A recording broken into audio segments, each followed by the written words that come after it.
Can I see you a minute, please?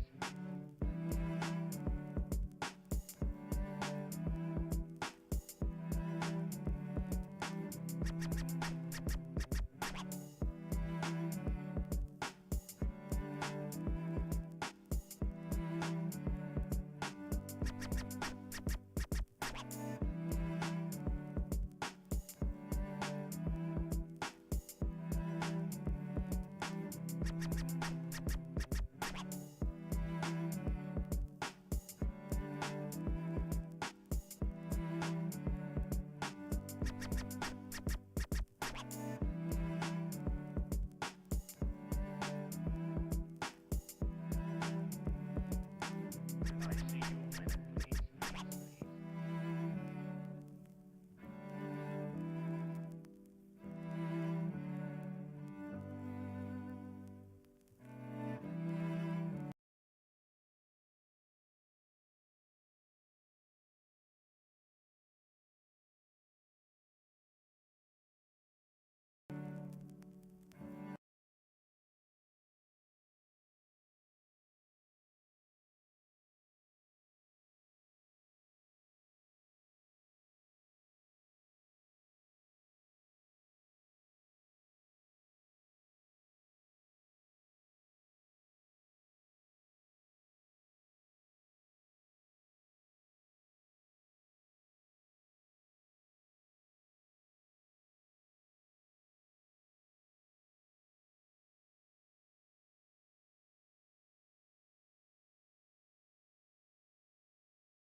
Can I see you a minute, please?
¿A dónde está papi?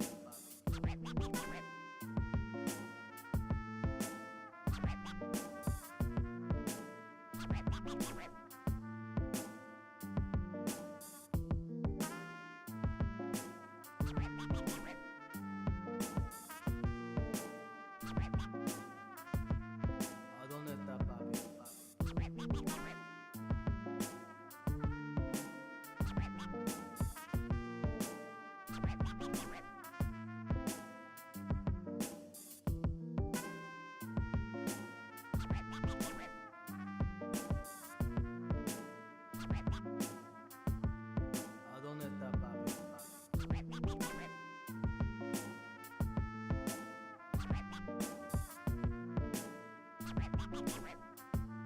¿A dónde está papi?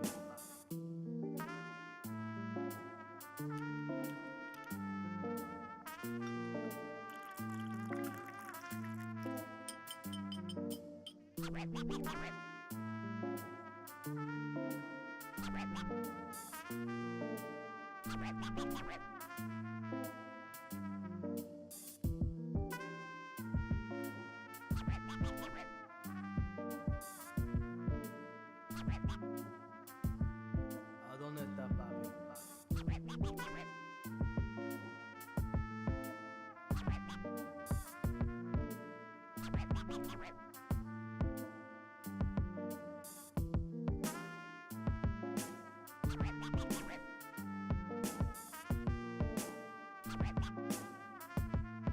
¿A dónde está papi? ¿A dónde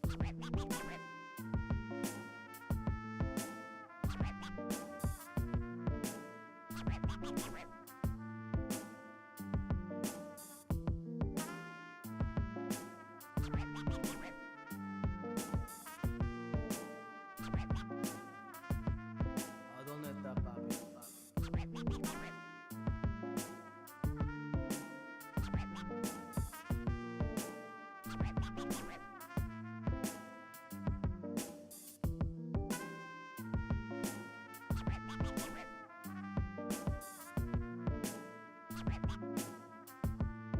¿A dónde está papi?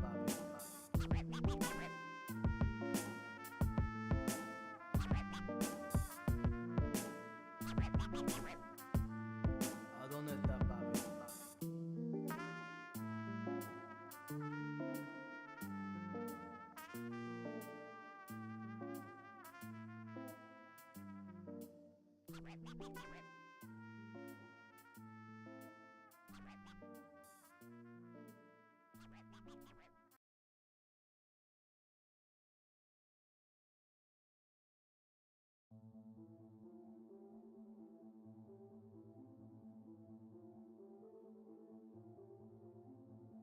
Welcome to the Wednesday stream. I hope everyone's having an awesome Wednesday. Welcome, everybody. All right. Hopefully I got everything ready here. Cool. All right. Derry Bennett, welcome.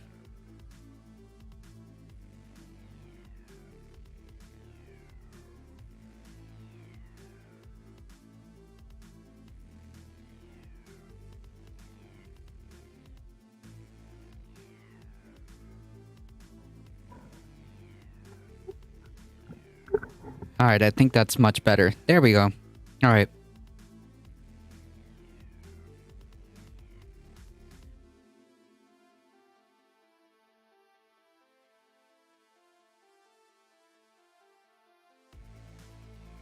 Perfect.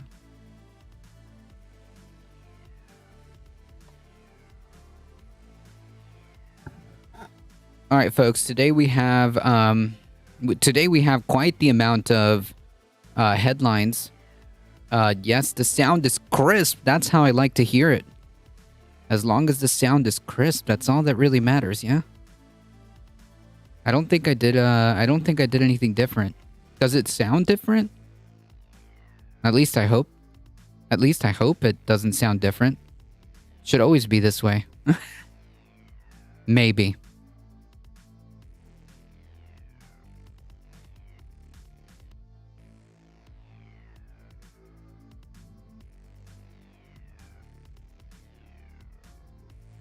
All right. As long as the sound is crisp, we're going. You don't know if it's any different from any other time? No, I hope not. I don't think I changed anything.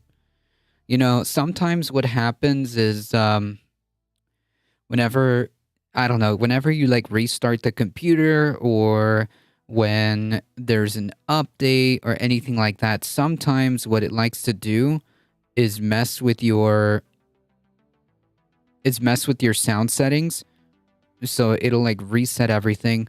So sometimes that may happen, but I mean, I don't think I have anything different. As long as it's loud and clear and crisp, we're good to go.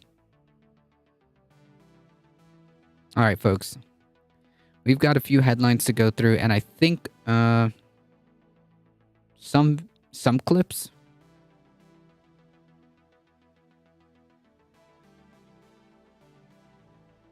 Okay.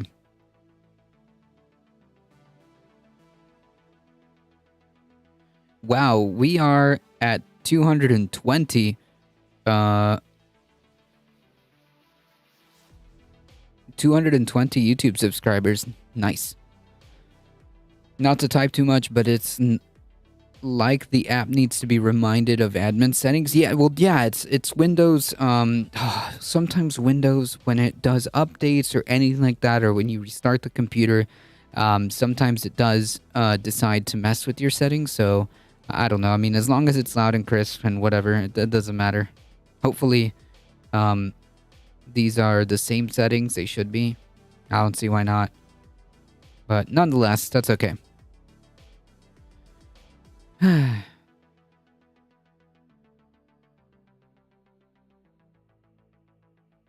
right, folks. Let's get some headlines started. Especially since we're already a little bit late, and we've got we've got some limited time today. I'm super tired. I'm gonna be honest, folks. So we're gonna try to get through the headlines, and that'll be it. Tomorrow there will be no stream. Oh, Windows. Gotcha. Yeah, Windows. Windows updates are always hit or miss. I'll be honest. So I'm not sure if that's what happens. It might not even be Windows. It might just be the silly app that controls the sound. Because this microphone has its own ecosystem. This microphone has its own app that controls the sound. It's actually pretty cool. And then you can like save settings within this app or within the microphone. So it's pretty cool. The settings and stuff like that are pretty cool. But it's also sometimes finicky. So it could very well just be that, and it could not be Microsoft's fault. So I don't know. It might be updates. It might be the app. It might be my ears. It could be my ears that are hearing things. But yeah. It could just be that as well. The sound gate? Oh yeah, no, this has this has all kinds of stuff. This has this has a limiter, noise gate or sound gate, equalizer, high pass filter, whatever. Uh, you can tweak it by you can tweak it by manual stuff, or you can have different already preset stuff. I just use like most of the preset buttons and preset EQ to get like a kind of general sound that I like to keep uniform. What we yo okay. Why are leftists now defending corporate monopolizer Disney after Ron DeSantis removed the special district as it should? Nor corporate. Yeah, okay. So the problem here isn't the fact that he did it. The problem here is the why. Okay? The problem is the why. It isn't because DeSantis cares about any of the corporate power having undue influence on government. He was more than happy to receive, donations from Disney beforehand. The problem is that he did it out of retaliation, because Disney said something that they disagreed with the dear leader. That's the problem. It's not that first of all, it's not that lefties are necessarily defending Disney, okay? It's just so much. It's just as much to point out the authoritarian tendencies that Ron DeSantis has.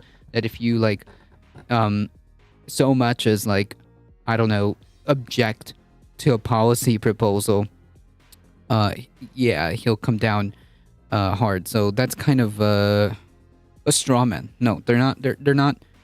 The leftists are not defending Disney. Okay. There shouldn't be a world where a company town should exist. Okay, that just shouldn't be.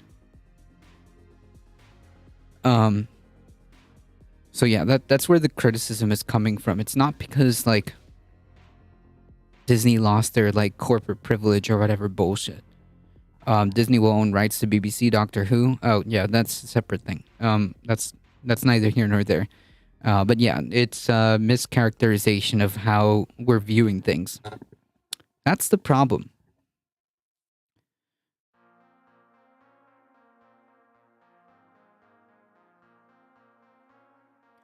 I guess since we're on that authoritarian kind of move, we should start by going through a clip that Alio sent us. Let's start there since we're gonna begin down that path. Since you want to go down that path.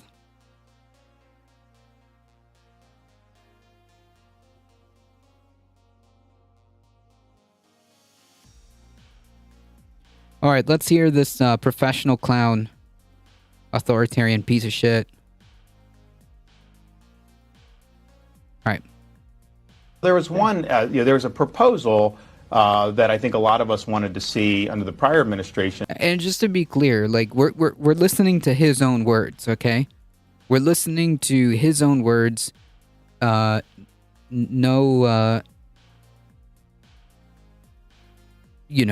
filtering it out beforehand. I'll give you my opinion, but this is directly from him. There was one, there was a proposal that I think a lot of us wanted to see under the prior administration to do a Schedule F. So anybody that has any policy role is classified as a Schedule F, and they can be removed by the president. The left would litigate that, but I honestly think we would win on that in the Supreme Court. And I also think it's one thing to have some type of job rules for the bowels of the bureaucracy, like your supervisor, what they can do. President of the United States has Article 2 power. Who controls the executive branch? Right. Is it the elected president, or is it some bureaucrat in the bowels of the bureaucracy that can't be fired? And so I think push needs to come to shove on this. But whoever gets a majority of the Electoral College has the right to impose their agenda through the executive branch. Right. And what they did with President... Well, no.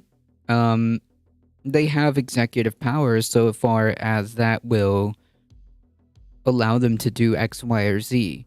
Does not mean that they get... this is a weird, tacit admission, right? So, in his view... he, as the executive, should just be able to impose his agenda.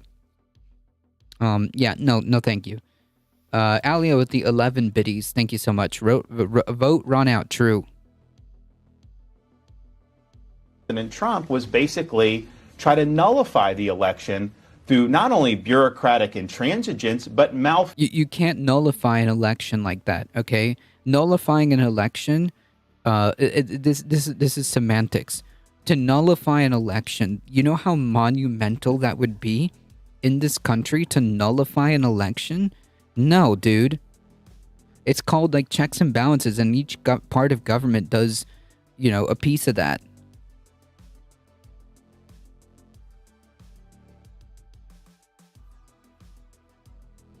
malfeasance with the collusion hoax and some of those things. So what he's like basically advocating for is it's a government that just kind of works streamlined under like the executive branch, which is red flag.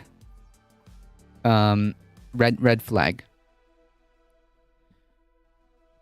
Yeah, Mark Living is interviewing. Yes, that's true. Is this like this is on Fox? I forgot this guy was still around.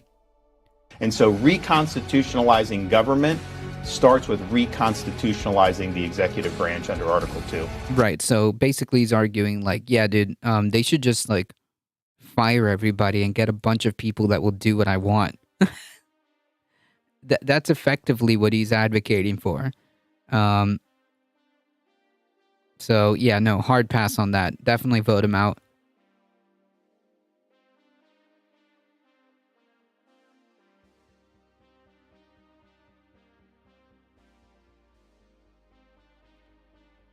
And also, if he does end up running, yeah, that's a massive red flag. If he does end up running for president, that would be a massive red flag.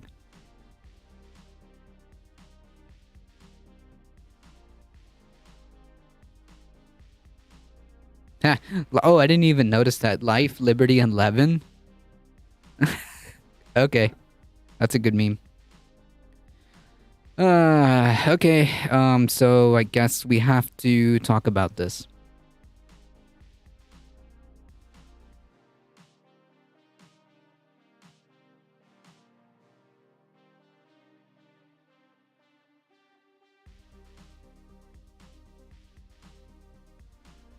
Hold on, folks.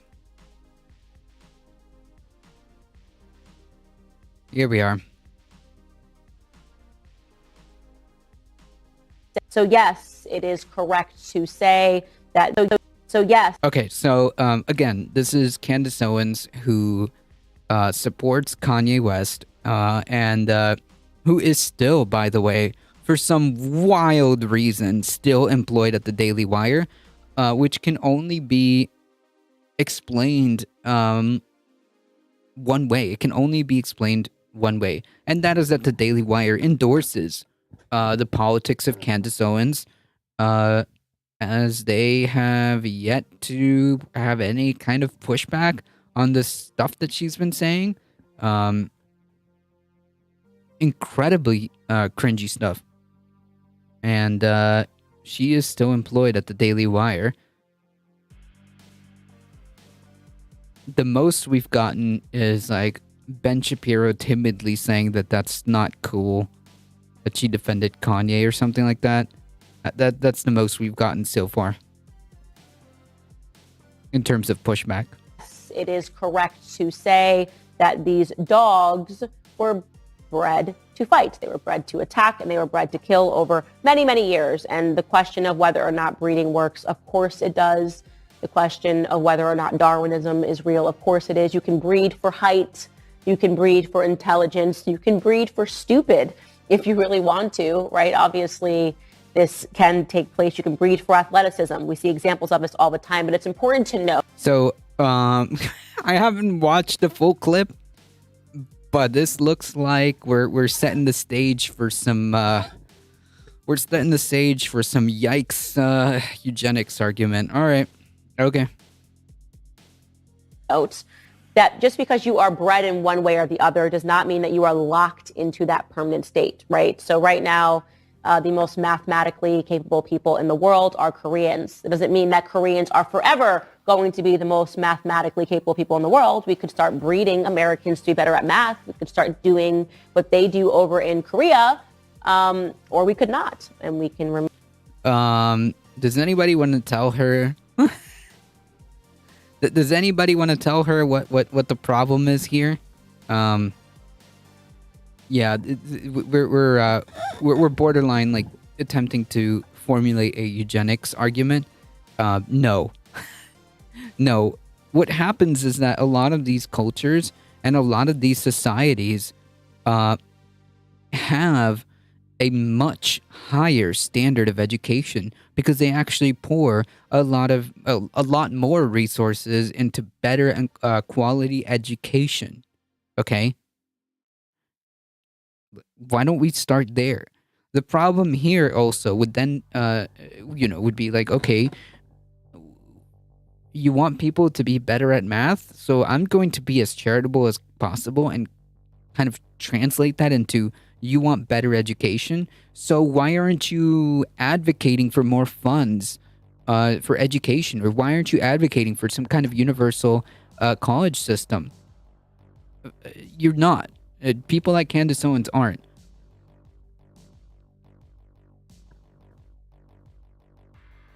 Which race? Yeah, she thinks that for some reason, the reason why Koreans, I guess, I don't even know if that fact is true. It's hard to really tell.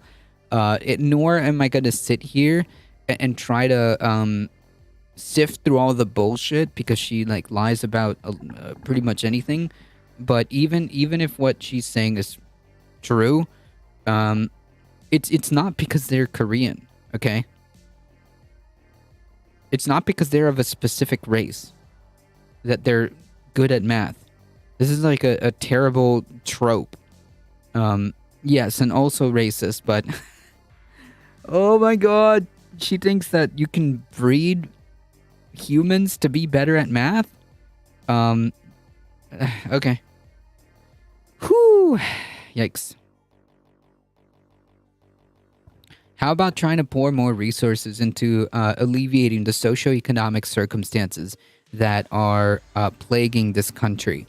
Okay? If you want people to be better, if you want, kids to have better aptitude at math or science or whatever, you should be advocating for more resources and better allocated resources into education. Okay? You should be advocating for alleviating poverty. Okay? That is what will get you results, or at least definitely better than suggesting to quote, how would you even do that? Yeah. She's obviously out of her freaking mind if she thinks that is like an actual thing. And again, the Daily Wire still employs this person. Okay? The Daily Wire still employs this person.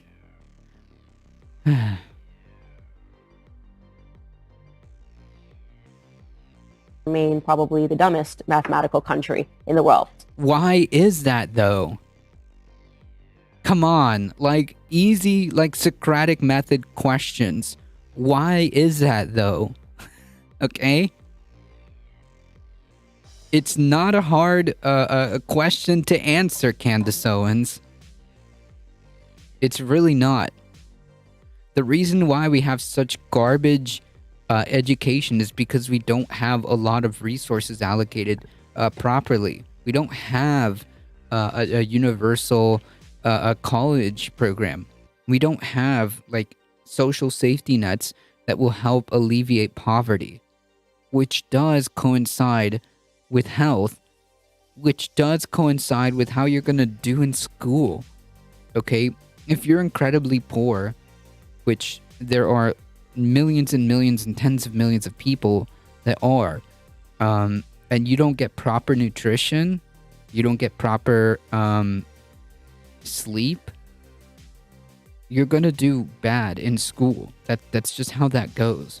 If you don't have proper nutrition because you're poor, your parents can't afford the better food, or can't afford food sometimes, or have to eat whatever you can get. That's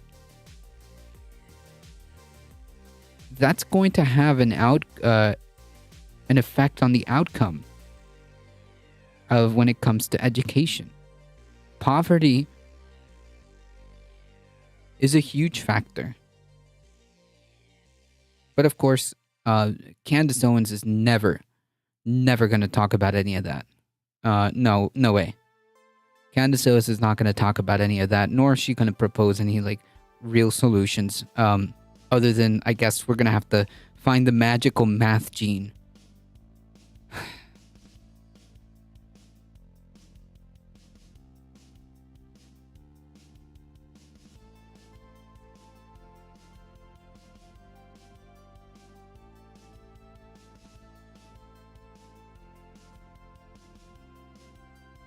All right. One more meme story, and then we'll move on. See if we can find another. So Nick Adams, I keep forgetting that this guy is a thing, and I keep forgetting that this is not an actual parody account, because if you scroll through Nick Adams's account, it almost seems like it should be a parody account, but it's not. And this is the great argument against climate change. Literally saying that there's a snowstorm going on, so therefore climate change doesn't exist.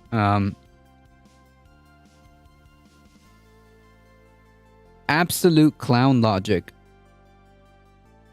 Absolute clown logic on display. And this isn't like this isn't like a fringe kind of position. This is standard conservative position. In fact, we saw the video years ago of a Republican lawmaker, unironically trying to make that argument by bringing in a snowball to Congress. So, yeah. This is unironically an actual argument that is being attempted to be made. Hey, Maple Leaf Dragon, how's it going? It's a parody to those who live in objective, observable. Yeah. To me, it honestly reads like a parody, except it's not to them. To them, this is a legitimate and actual argument. And it's quite sad that in 2023, in the year of our Lord, in 2023, when we have so much information available, we have so much data available, and pretty much the consensus is basically spot on that climate change is happening. Yeah, climate change is obviously happening. It's happening because of us. We're the cause here. It's anthropogenic, and it's accelerating. It's unbalancing. It's kicking off balance. Very, very fragile ecosystems and systems around the earth that keep us alive. Systems that are supposed to be working under certain conditions, and the earth moves in those specific conditions for specific reasons. If we knock everything out of whack because of all the greenhouse gases we've pumped into the atmosphere, and knocks all of this out of balance, yeah, we're going to see some wild stuff like harsh winter storms, floods, droughts that last decades, wildfire season being off the charts, hurricanes being stronger and more, and worst of all, wetter. The warming of the Arctic is growing and pushing the polar air mass further south. Exactly. It's disrupting a lot of these fragile systems that are supposed to work in a certain way. And we have clowns in the year of our Lord in 2023, unironically saying look, there's snow, therefore no climate change. This is just like intellectually, intellectually like incurious. Like you have no sense of like attempting to discover or attempt to actually find out for yourself. Like there's no intellectual curiosity going on here, which is really pathetic.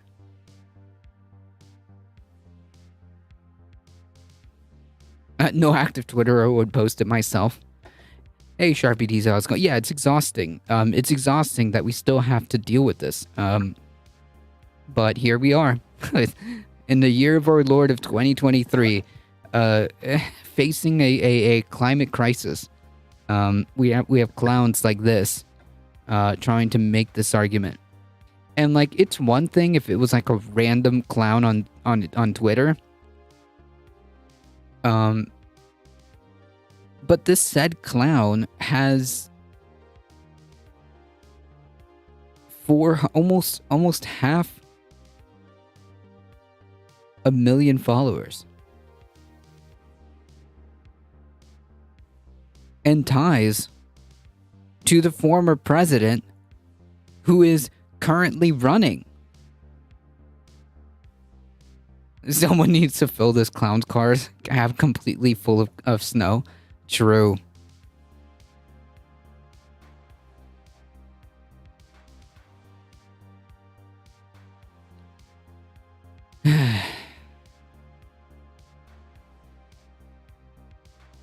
It's exhausting. You're right.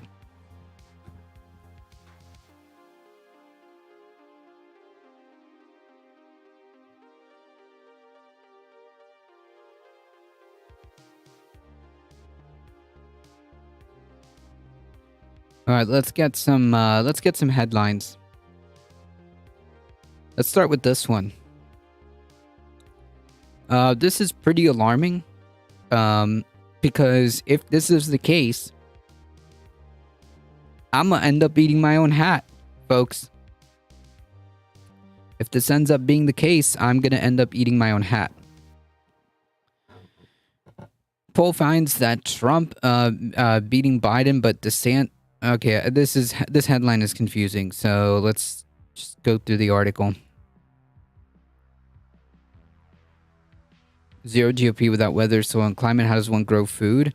Yeah, they just don't believe in the fact that like well, some of them know what's going on and they're doing this on purpose, and some of them like Nick Adams are completely off the rails and think that nothing of importance is happening.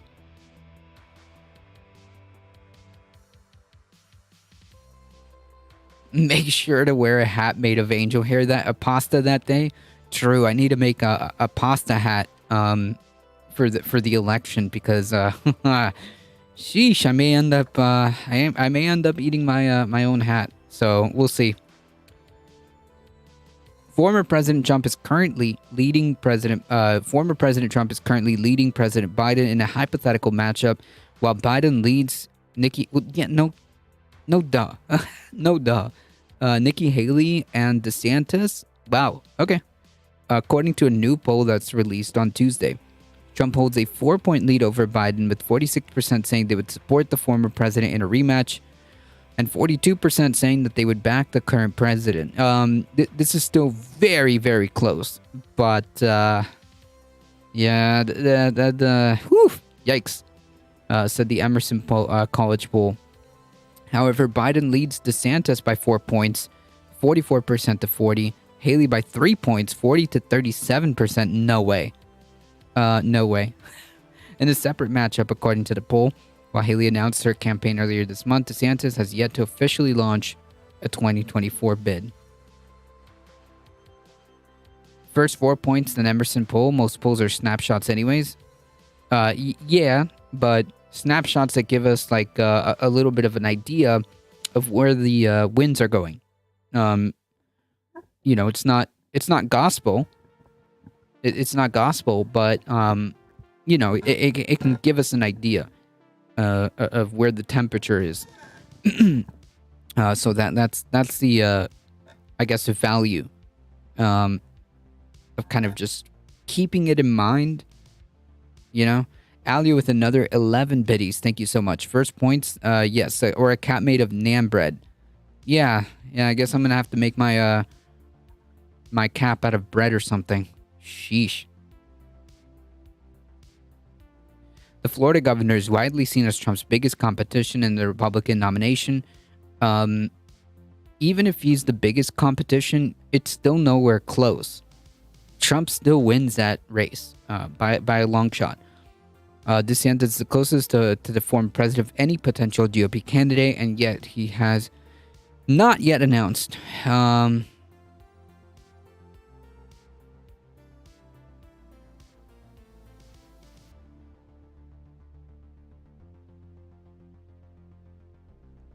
In a hypothetical 2024 Republican primary, Trump would currently garner 55% of the vote, while DeSantis sits at 30%, 30 points behind with 25%. Jesus.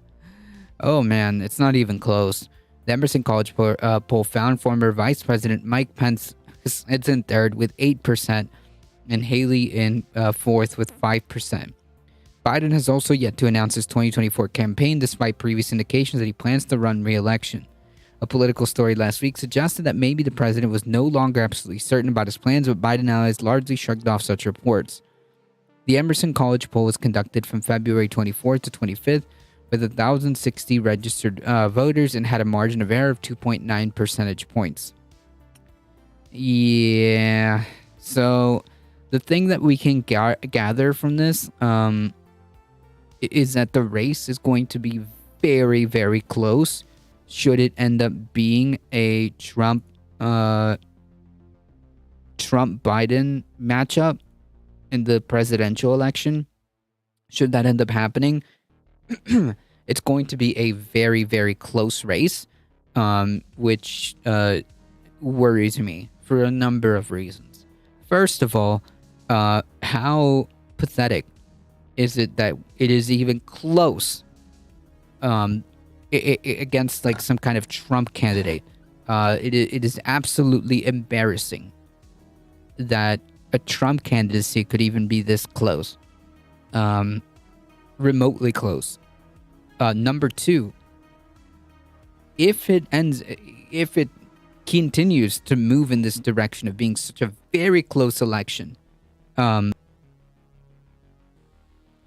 it seems like the trend is going, another potential point of worry is that, well, based on the rhetoric of these Trump people, if there's the scenario where it ends up being Trump versus Biden, it's a close election. There's no, so far, every single indication up to now, even, is looking like the election is close.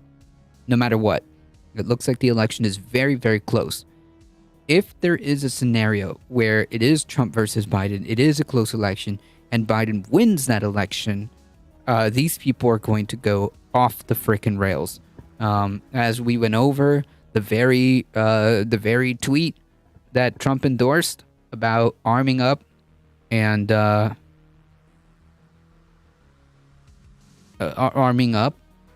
if they steal it again, they have to rise up, you know. That can be very dicey. I just received the money from the Canadian IRS. If I click the completely sus link I was texted, I can claim it. There you go. Free money. Click on it. It'll be alright. No disrespect, but there's still time for Trump to drop out or get indicted. Yeah, but I just don't see it. Or DeSantis. DeSantis is nowhere to be found. Even if he announces tomorrow.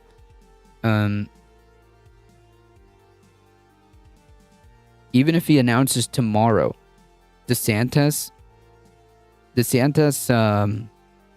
doesn't have a shot. Unless he can like somehow overcome a 20-point deficit, 25-point deficit, DeSantis doesn't really have much of a shot.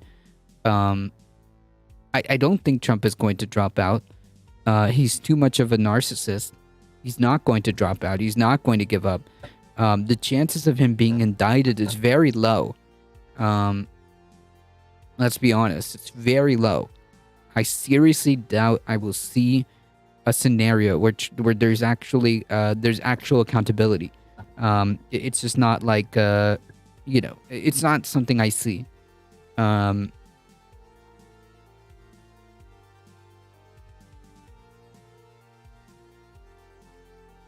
The most likely case, the most likely scenario is a Trump-Biden rematch.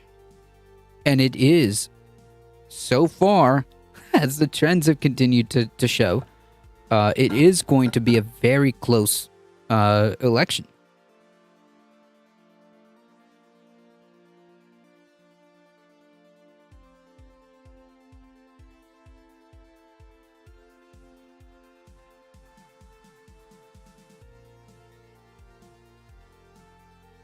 The 2024 election starts in January of 2024. Yeah, sure. Like the campaigning. I mean, like we're basically there. I know it's weird to say now, but we're basically already there. I don't see. I don't see any other like plot, any other likely scenario. The most likely scenario is that Trump wins the Republican nomination, and it's going to be a Trump Biden general. That just seems like the most likely scenario.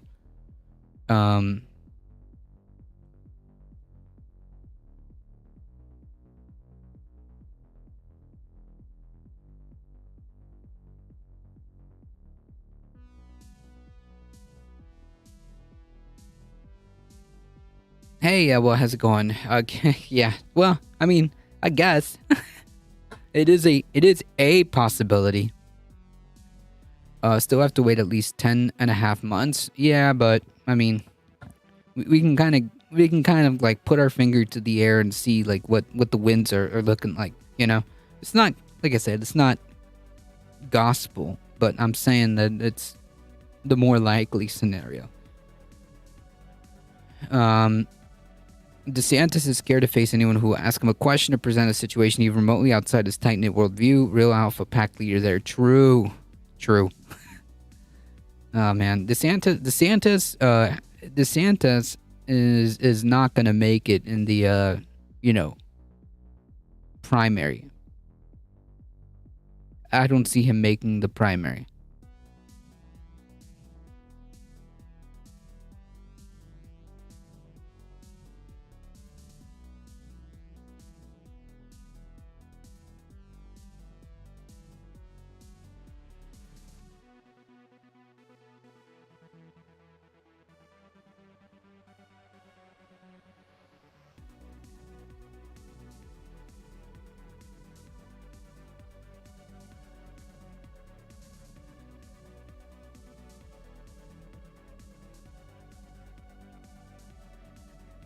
All right. So there is like the opening salvo. Let's shift gears here.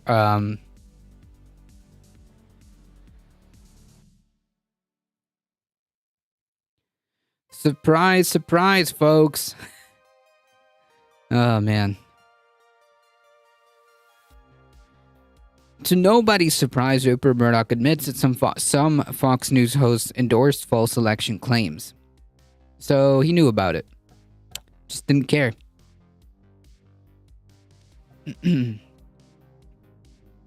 DeSantis is going to be meat. Let me introduce you to my friend, School of Starving Piranhas. News Corp executive chairman Rupert Murdoch declined to rein in Fox News hosts who spread false claims of the widespread voter fraud. Of course, this is kind of like the argument of stochastic terrorism, right? All this culmination is what fueled and is currently fueling is what fueled insurrectionary behavior, and is currently continuing to pour gasoline on that. And no accountability whatsoever. No accountability whatsoever.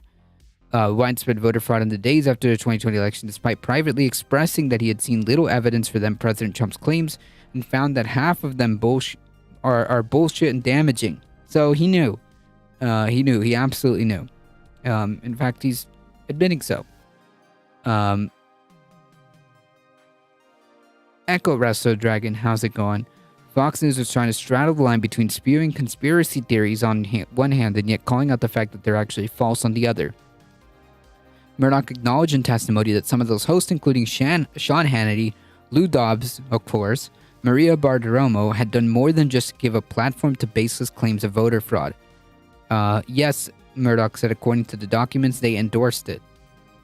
The filing adds to a growing collection of documents and testimony, some of it from many other top Fox News and Fox Corp executives that detail how the cable channel reacted in the hours and days and weeks after the 2020 election, and how those reactions opened the door for baseless claims of election fraud to become a consistent talking point. This is classic of how a propaganda machine works. I love the Murdoch deposition. Very cathartic. Very illuminating. Very illuminating, right? Is it really a surprise Fox News didn't want to rerun after Trump lost and the midterm loss? Yeah. But, you know, they're not interested in any of that. They're interested in the money.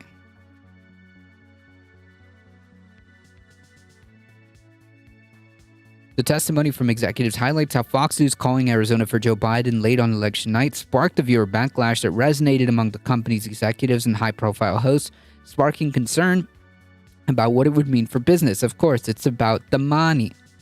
Murdoch asked why he continued to allow Mike Pillow to make election fraud claims on Fox News. He said it was a business decision. Business decision, huh? Okay. Murdoch agreed that it's not red or blue, it's green. Of course, it's about the money. They're playing you, folks.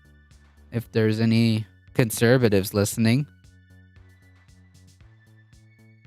Oh, look, it's the same clown. Decided to join us. Wow, following from the other stream here. It's the same absolute fucking clown. Hopefully Trump gets elected. Hopefully not. Fuck that guy. I don't understand why you would be endorsing some kind of like authoritarian piece of shit. I don't know. Just seems kind of weird. Especially after we see like admission after admission after admission of like all the lies. All the lies that this motherfucker has spread.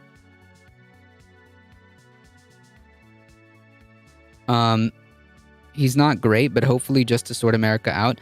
What are you talking about? He's not great. His literal like hissy fit about like the election being stolen led to insurrectionary behavior. Hard pass on that. Sort America out? I don't even know what that means. What do you mean sort America out? Anyways, more on exposing these bullshit lies. Yeah, that was a mistake by him. That was a mistake by him. Leading insurrection. Like, first of all, thank you for the admission. Thank you for the admission that actually led to insurrectionary behavior. Thank you. But yeah, mistake? No, that was not a mistake. That was on purpose. Okay, that was on purpose to make more America more focused. I don't know what that means. More focused? I don't know what that means. Sorry. Insurrection is a strong word for it. No, it's actually a good definition. Hey, what is the definition of insurrection? For the clown in chat who insists on trying to get through. What is the definition? A violent, uprising against an authority or government. That's what it was. That's what it was.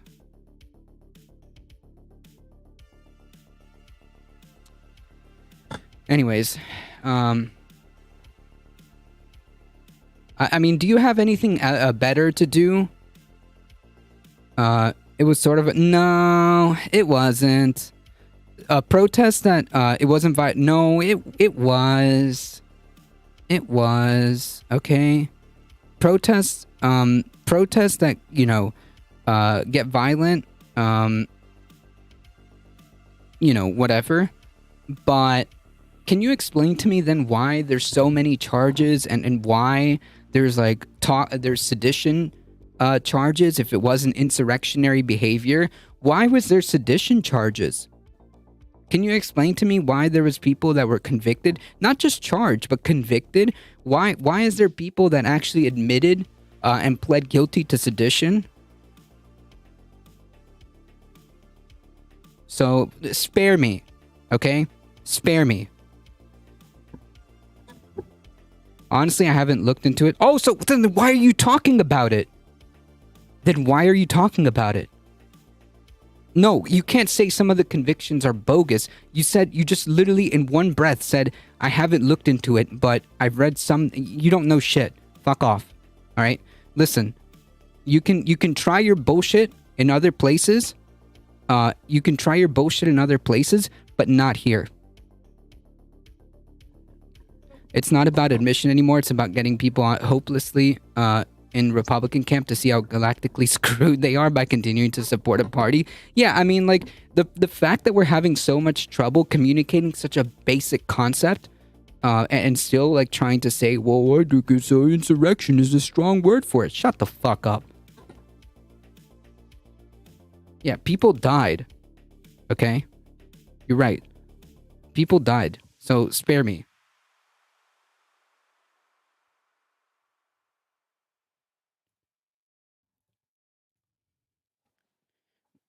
Why you ban me, bro? Fuck off, dude. Find some other channel to bother.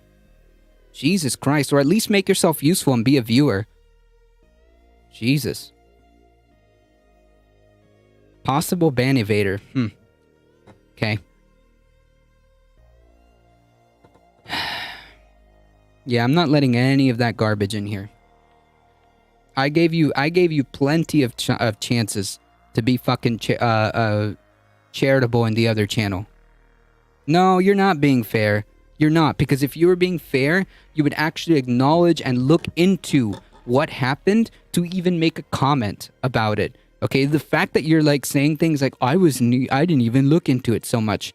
It tells me that you didn't even have the curiosity to even know what you're talking about. So like, yeah, dude, you're not interested in anything other than attempting to just like hijack the conversation, just like you did in the other channel.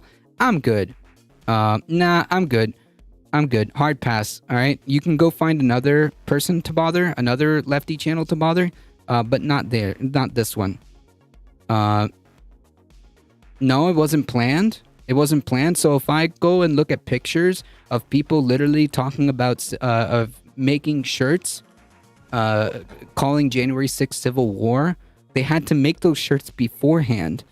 We have communications between various groups planning this out.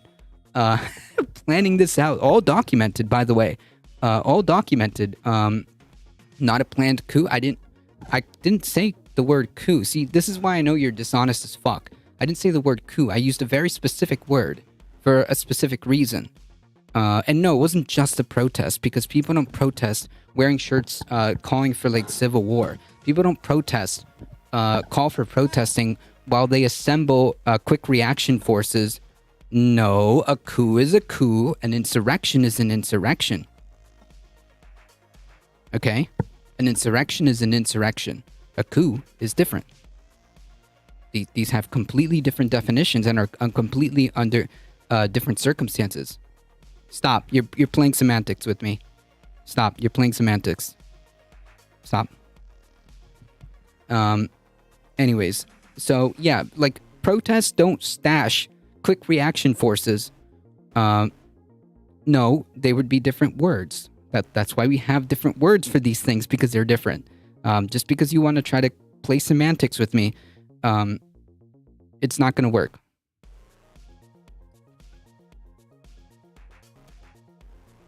No, I made sure that none of this stuff came through Holy City. This is the definition of coup.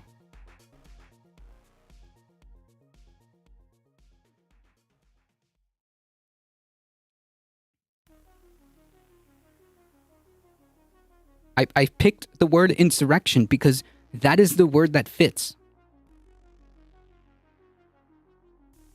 Okay?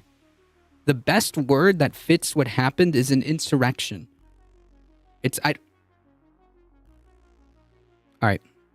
You're being completely dishonest. Fuck off. Go somewhere else. Okay. I don't give a shit about the media. I'm talking about what I'm saying. Yeah, he's living in another chat because I'm not letting any of this garbage in here. Anyways, that's enough of that. I gave you a chance. You're not being very honest. You're not being very honest with me.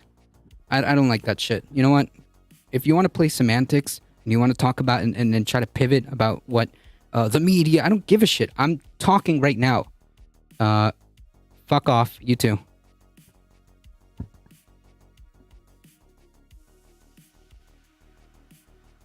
He's in another chat. Yeah, they were trying to get into this chat, but we have this awesome thing on Twitch that can kind of filter. So just to be clear, what's happening for the folks who are actually here in chat, Twitch has that like auto filter that says if there's a possible ban evader, it'll hold the messages.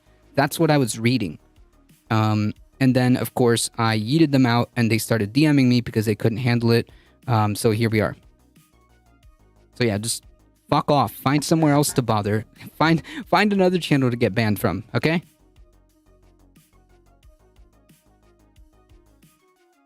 Easy peasy. I'm not letting the stream get too derailed. So yes, January 6th, insurrection. That's the word I picked because that is the word that closely resembles what happened. It was an insurrection, protest that turned violent. Very different than people literally planning caches of weapons, okay? Literally planning caches of weapons, sedition charges, okay? Like, there's one thing if, like, protests become, like, violent, but in no, like, that's a whole other game than, like, protests literally being led by these insurrectionary elements, like the Proud Boys and all these other domestic terrorist groups, okay? Because that's what they are. That's what they are. They're domestic terrorist groups that were at the front of that. Yeah, protests don't have groups planning quick reaction forces that are armed and that had weapon caches in other states stashed, ready to go. Okay. Anyways, since I guess he couldn't deal with the concept of all the bullshit that Fox News is spreading and all the very known bullshit, in fact, admitted by Rupert Murdoch, which caused, that's the whole reason why we got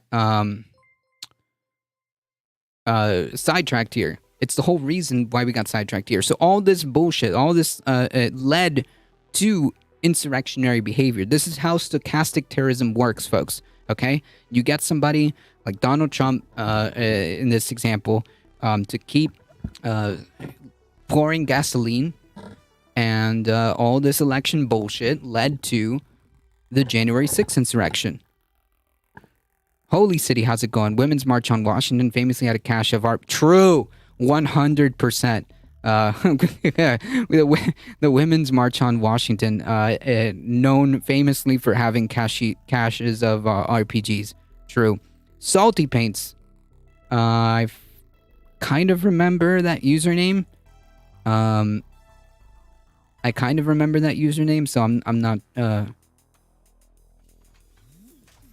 For some reason, I've seen that username before. Anyways, welcome. Murdoch asked why he continued to allow. So that's how we got there. That's the reason why you guys couldn't see those messages, because I had that filter set up. I was just reading them out so that you guys wouldn't miss what was going on here. But yeah, that's enough of that. We're not going to get too sidetracked. Murdoch asked why he continued to allow Mike Pillow to make election fraud claims. Murdoch agreed that it's not red or blue. It's about the money. People like Kruger, people like what's the other clown's name? People like oh shoot, hey, I already forgot the clown's name. Stinky, yeah. So people like Stinky, people like Kruger, dude, y'all got played. All right, how does that feel? How does it feel to be told that it's like, dude, you don't even matter, dude. You're just a source. Yeah, Stinky. You're just stinky. You're just a source of money. It's about the money. How does that feel? To be told that in a official like in a official case, in an official testimony, I should say. How does that feel? That all you are is just money. Murdoch testified in an ongoing lawsuit against Fox News filed by the voting machine maker Dominion Systems. The new document was unsealed less than 2 weeks after the new documents were unsealed less than 2 weeks after unsealed court filing exposed the communications by Fox News executives, hosts, and producers who saw claims about Dominion to be without merit. They included the host Tucker Carlson, of course, saying Sidney Powell was lying about voter fraud documents. Rupert Murdoch, this was the famous epiphany, apparently, that Sidney Powell had when she received an email by some spirit or whatever, bullshit, whatever. Rupert Murdoch's calling statements by Trump's lawyer, Rudy Giuliani, crazy stuff and damaging, and yet Hannity saying that he did not believe it for 1 second. Damn, dude, how does it feel to just get, like, played so hard by these people? That's wild. Murdoch also confirmed, that he would have exerted some control over the network, most notably by telling Fox News CEO to stop putting Giuliani on the air. I could have, but I didn't. So this was a conscious decision because, as he mentioned earlier, it's about the money. It's not about, it's not even about conservatism. They don't give a shit. They're only shilling this because people like you, Stinky and Krugar and whoever other clowns in chat that may or may not be, is because you guys eat it up and you guys are a source of nothing more than money. Cool. How does that feel?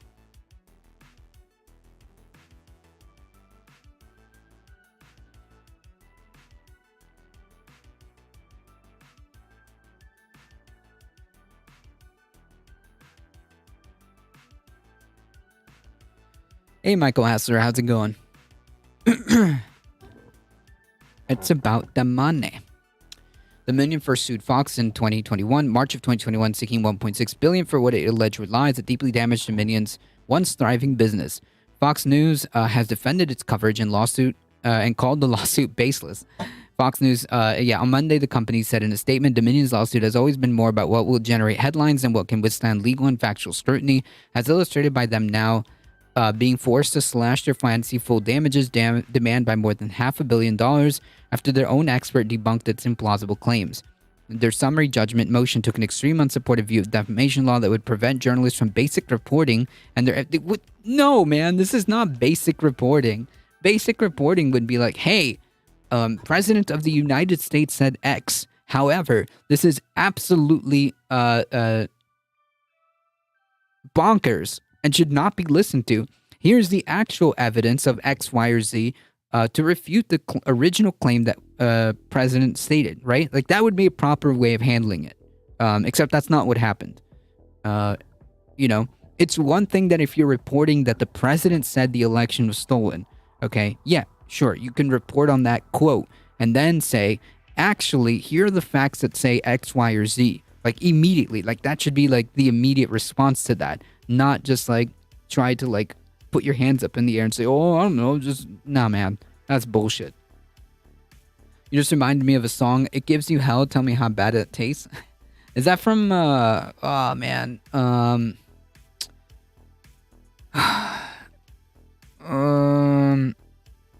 forgot the name of the band. Gives You Hell? All American Rejects. Was that from that band, the All American Rejects?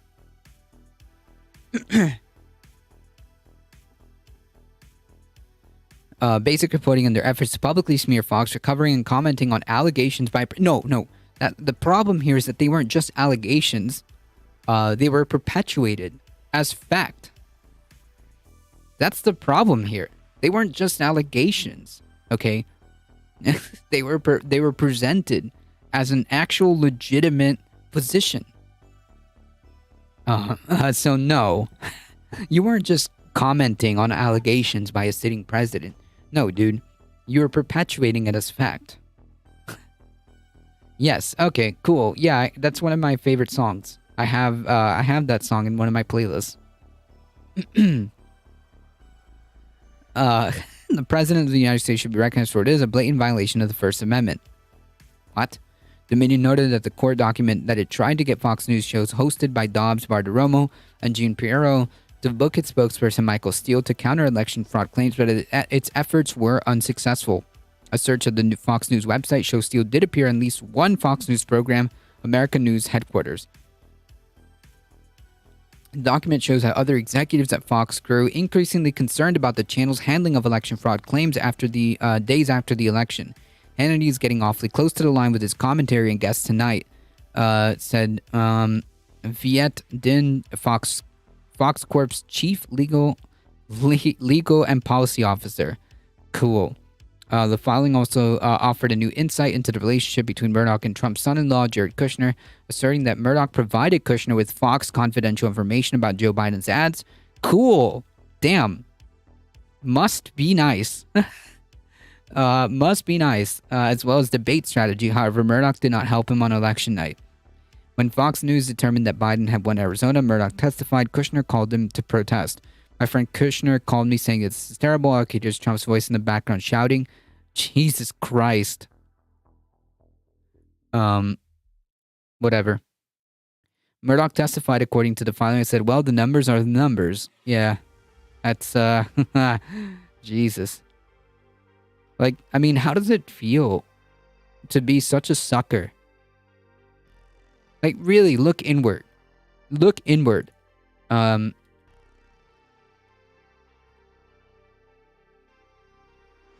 Look inward. Okay, if you're like some kind of Trumper for some reason and you're still here, or you happen to cross by this, or you happen to see it at a later date, look inward. How does that feel? To be played so hard by people who don't even believe their own bullshit. Okay, they're selling it to you.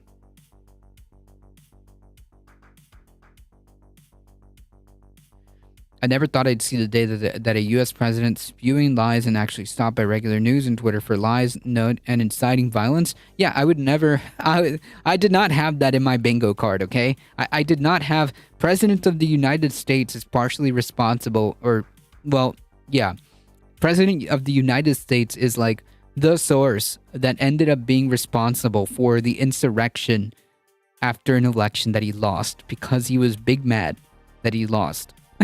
Okay? I did not have that in my bingo card, okay?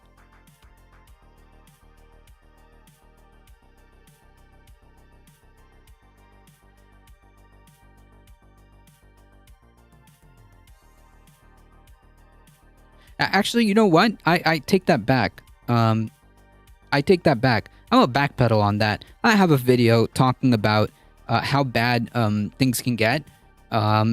And how dangerous Trump is, back from like months before, when he was priming the pump about like election fraud or the possibility of it being rigged. He was priming that pump for months and months before the election. And I do have a video on the record saying that this is dangerous. I just didn't know, of course, obviously, I wasn't, psychic to foresee an insurrection.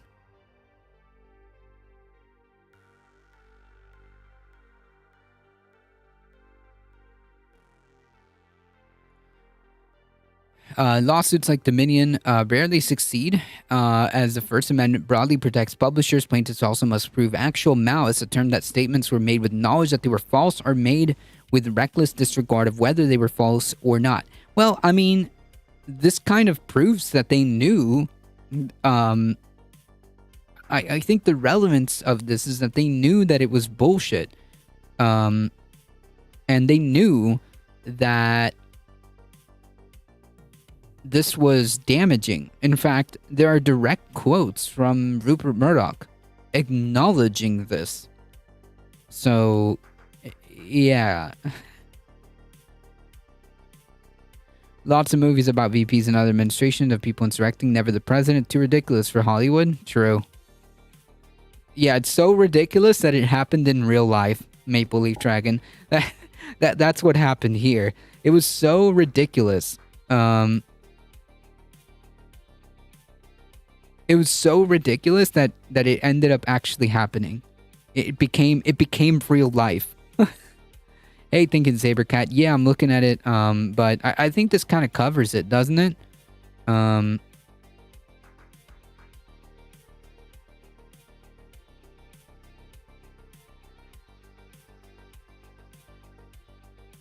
But I guess we can piggyback off that.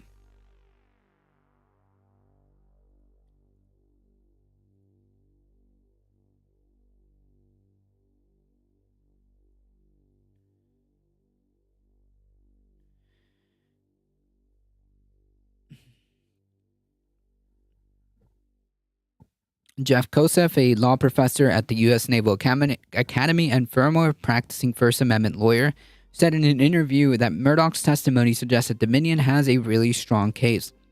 I can't recall the time that I've seen so much evidence of actual malice just piled on top of each other. It's not to say that they'll definitely win, but I'd rather be in the plaintiff's lawyer's shoes. The filing shows that as various Fox News shows hosts and guests continue to push voter fraud claims, Murdoch fielded messages from other media executives, some within the Fox Corporation, who tried to persuade him to change course. Murdoch even spoke to Fox News CEO Suzanne Scott on January 5th, the day before the insurrection, about whether to push Hannity, Carlson, and Laura Ingraham to say something to the effect that the election's over and Joe Biden won. He knew. He knew, and this was the day before the insurrection. So this idea that this wasn't like a known thing, that things were going to get out of hand, it's just patently false. Okay?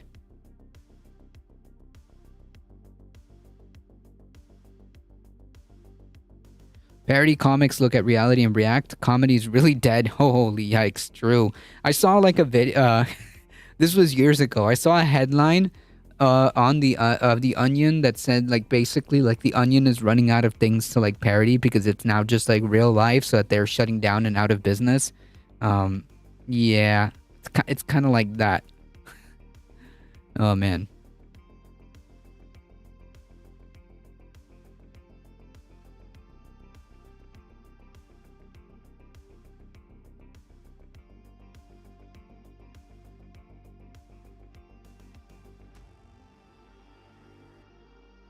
According to the filing, Scott told Murdoch that privately they, the hosts, are all there, but we need to be careful about using the shows and pissing off the viewers.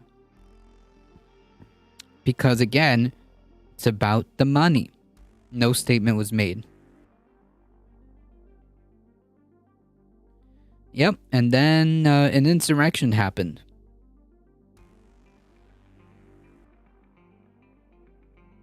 And then an insurrection happened.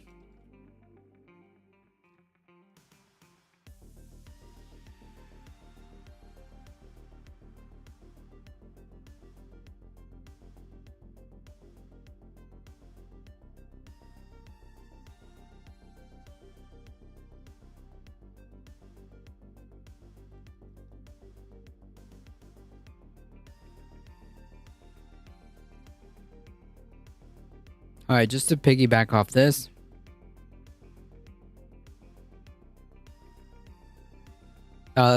Just to end on this meme. Rupert Murdoch admitted that individual Fox News hosts endorsed the falsehood that of the 2020 election was stolen from Trump, blah, blah, blah, blah, blah. Oh, yeah.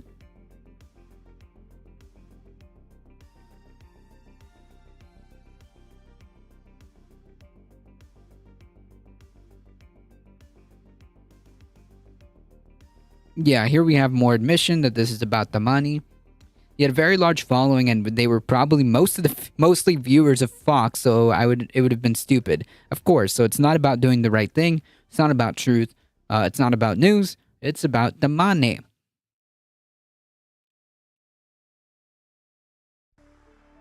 Trump will concede eventually, and we should concentrate on Georgia, helping any way we can. We don't want to antagonize Trump further, but Giuliani taken with a large grain of salt. Murdoch wrote, everything is at stake here, meaning the money. How can we milk our viewers? How can we, this is wild. Like, imagine, like, this ghoul, okay, making conscious decisions, knowing how the potential outcomes of this, okay, knowing the potential outcomes of this, and yet decided to go through with it anyways. Knowing the potential outcome of obviously lighting gasoline on fire, knowing that would be, the obvious consequence would be an explosion or whatever, whatever analogy you want to use. Knowing that, they still did it. They made this decision on purpose because they, in specific, Fox News put money and profit first.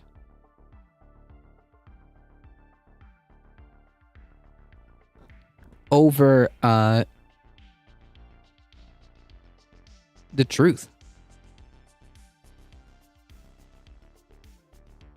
Did you see the woke Lego video segment? No. I tried to steer clear of conservative culture war bullshit. I don't care. Woke doesn't mean anything to me. Chris Rufo has been very clear about what he means to do. I don't care. It just doesn't mean anything to me. Translation of Rupert Murdoch's testimony: a fool and their money are soon parted. A fool and their money are soon parted. Yep, exactly. That's all. That's the only thing that he could think of. As as the insurrection was happening, as they were watching what was happening, it's exactly what they were thinking. And it's wild to think they had a massive hand in this too, in the perpetuation of the stochastic terrorist Donald Trump. So no, I don't think that calling it an insurrection is heavy-handed. I think the term fits.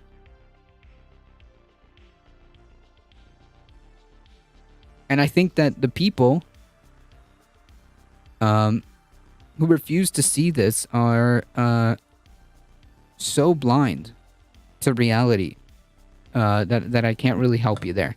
Okay? Can't really help you.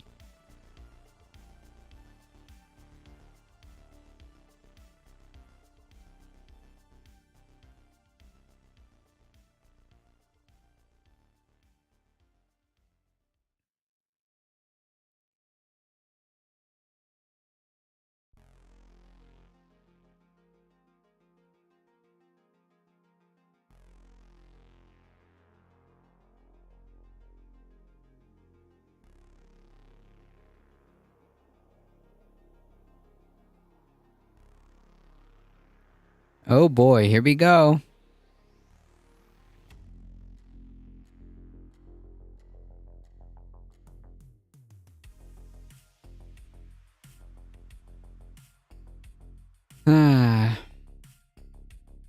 Hold on, chat. We're getting botted. Give me a second. Let's just report these. Yep.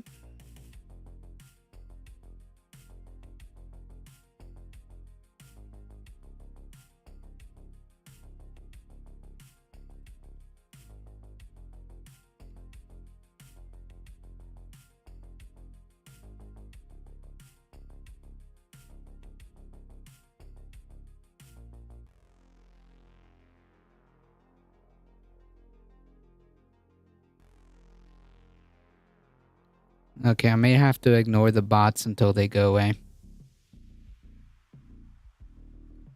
Alrighty. Bots with Prime? Hopefully. Listen, if you're gonna do and like play around and be a fucking clown and send a bunch of bots, at least have them like subscribe with that with Prime, right?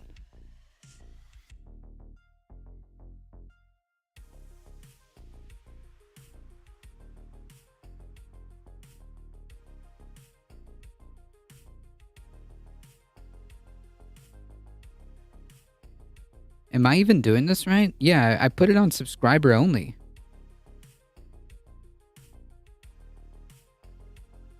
Right?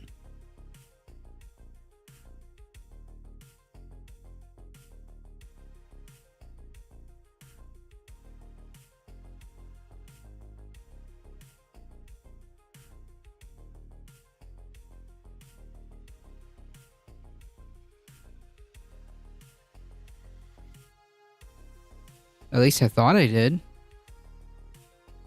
Let me see. Pop out chat.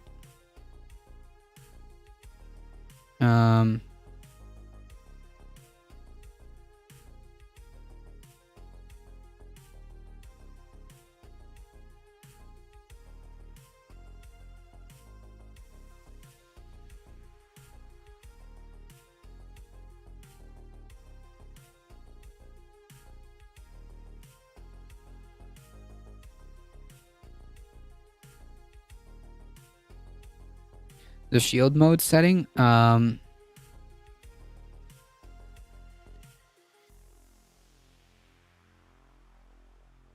think I put shield mode is off. Okay. Shield mode activated.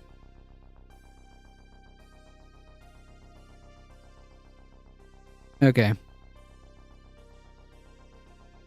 Turn off shield mode.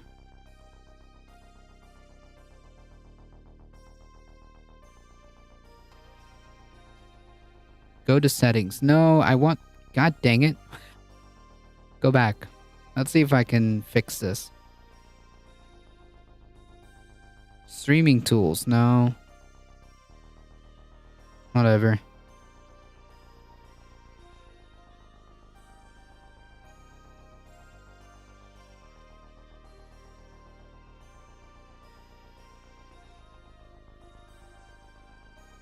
Switch to non-mod settings? No. Can I... Hello? Shield mode is off. Okay, switch to non... No. Pop-up settings?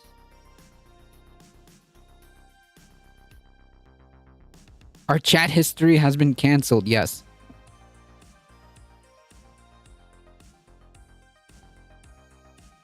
Chat settings. Pop out chat. Okay. Settings. Just trying to help. Sorry. No, I'm just getting used to it. I've actually never put shield mode on. Oh, here we are. Okay. Hold on. Here.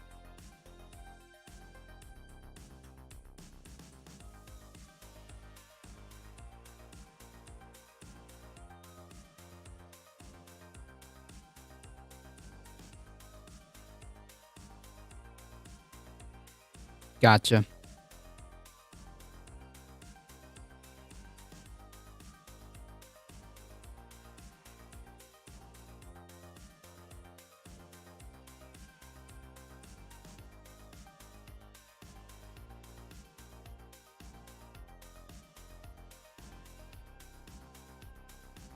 Cool.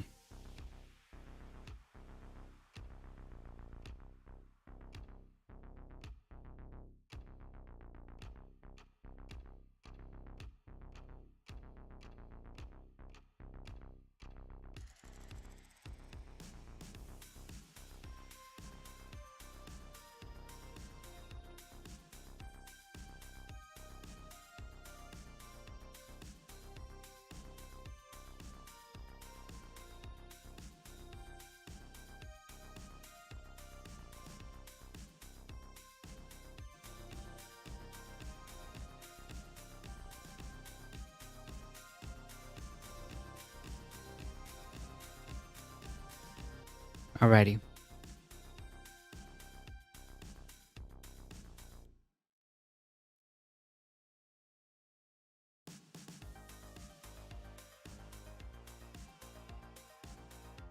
Yeah, I had to, I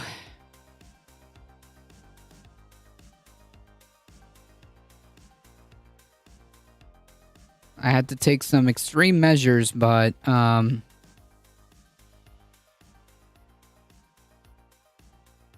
subscriber only chat should work.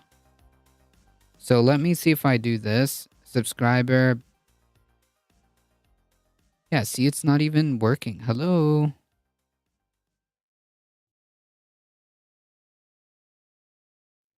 I don't know. Let me look at why this button isn't working.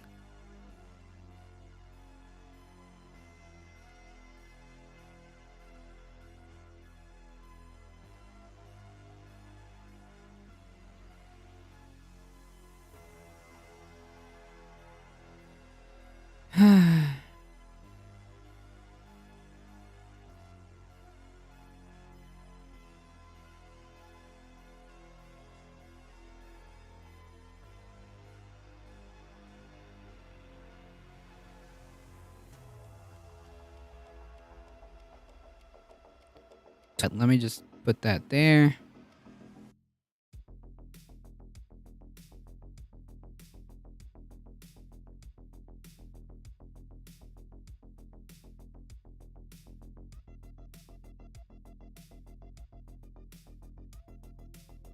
I don't know. I'm just gonna have to leave it like that.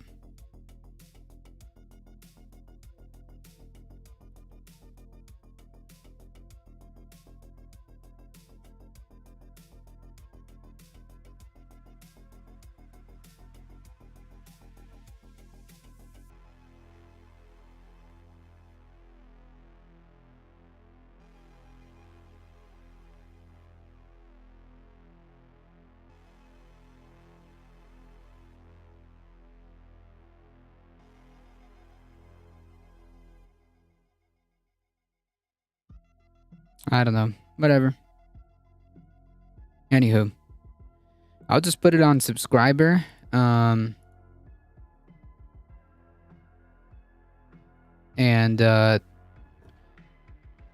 ignore the thousands of messages incoming from the DMs. I'll deal with that later. All right.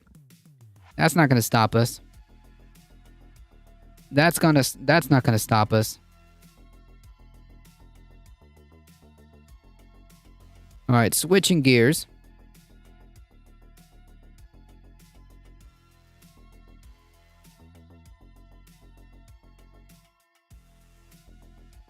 Getting multiple mod approvals, feeling validated.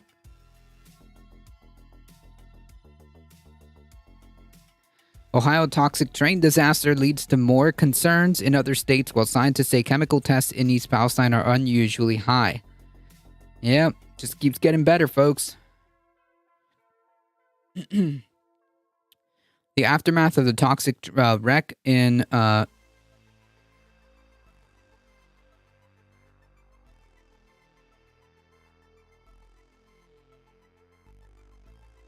me see.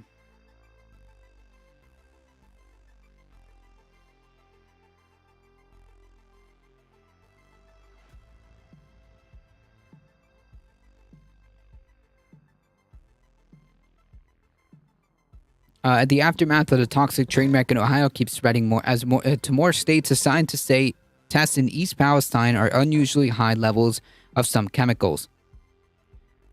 Indiana Governor Eric Holcomb is the latest out-of-state official to say he was stunned to learn hazardous waste from Norfolk Southern train derailment and subsequent release of toxic chemicals was headed to his state. After learning third hand that materials may have been transported to our state yesterday, I directed my environmental director to reach out to the EPA, Holcomb said in a statement on Tuesday. The materials should go to the nearest facility, not moved from far eastern side of Ohio to the far western side of Indiana. I want to know exactly what precautions will be taken in the transport and disposition of the materials. After surprise shipments of hazardous waste to Texas and Michigan, the EPA approved 2 sites in Ohio to handle safe disposal of the waste. Another 2 sites, Heritage Environmental Services Hazardous Waste Landfill in Rochdale, Indiana, and Ross Incineration Service in Grafton, Ohio, will receive contaminated waste starting on Tuesday. EPA Region 5 Administrator Deborah Shore said on Monday, she said Indiana officials and state partners were notified before the EPA approved the shipment of any waste from the derailment to their state or district. But the U.S. EPA Administrator Michael Regan said that the agency is developing measures to give authorities a heads up about incoming waste shipments to keep Norfolk Southern accountable for the material it is moving. On the other side of Ohio, the Pennsylvania Department of Health is opening a health resource center in Beaver County so residents can talk to public health experts, sign up to have their well water tested, and learn about available resources from professionals there to help, said Governor Shapiro on Tuesday. Beaver County is just across the state border from East Palestine, Ohio, a village of 5,000 struggling to understand the full breadth of consequence from the February 3rd toxic train wreck that burned for days and led to the release of the dangerous chemical vinyl chloride. We don't know what the long-term risk is. A new data analysis suggests that 9 out of the dozens of chemicals in the EPA have been monitoring are higher than normally would be found in East Palestine, according to scientists from Texas A&M and Carnegie Mellon University. If the levels of some chemicals remain high, it could pose a problem for residents' health over time. The scientists said the temperature changes or high winds might stir up chemicals and release them into the atmosphere. The chemicals with the highest concentration found in East Palestine was a substance called acrolein, the data analysis said. Acrolein is used to control plants, algae, rodents, and microorganisms. It's a clear liquid at room temperature and it is toxic. It can cause inflammation, irritation of the skin, respiratory tract, and mucous membranes, according to the CDC. Yep, the first casualty of the train derailment was the Truth, Rochelle, Indiana, home of Raid Pest Control.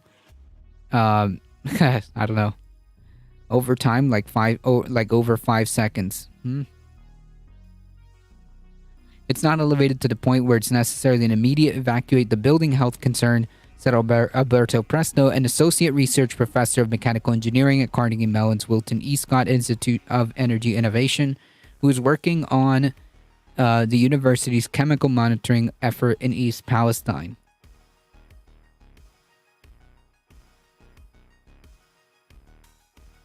But, we don't necessarily know what the long-term risk is or how long that concentration will cause that risk for.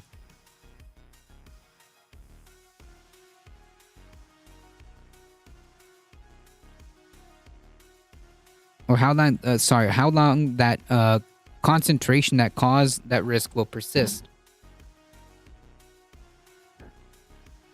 Some East Palestine residents have reported rashes, headaches, nausea, bloody noses since the derailment and February 6 control release of burning vinyl chloride.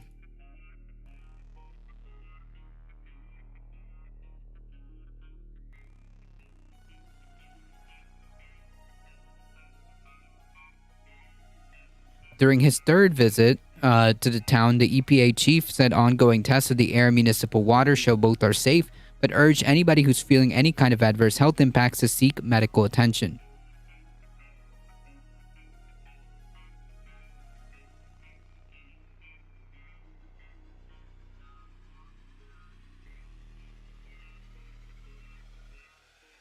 Hold on, folks.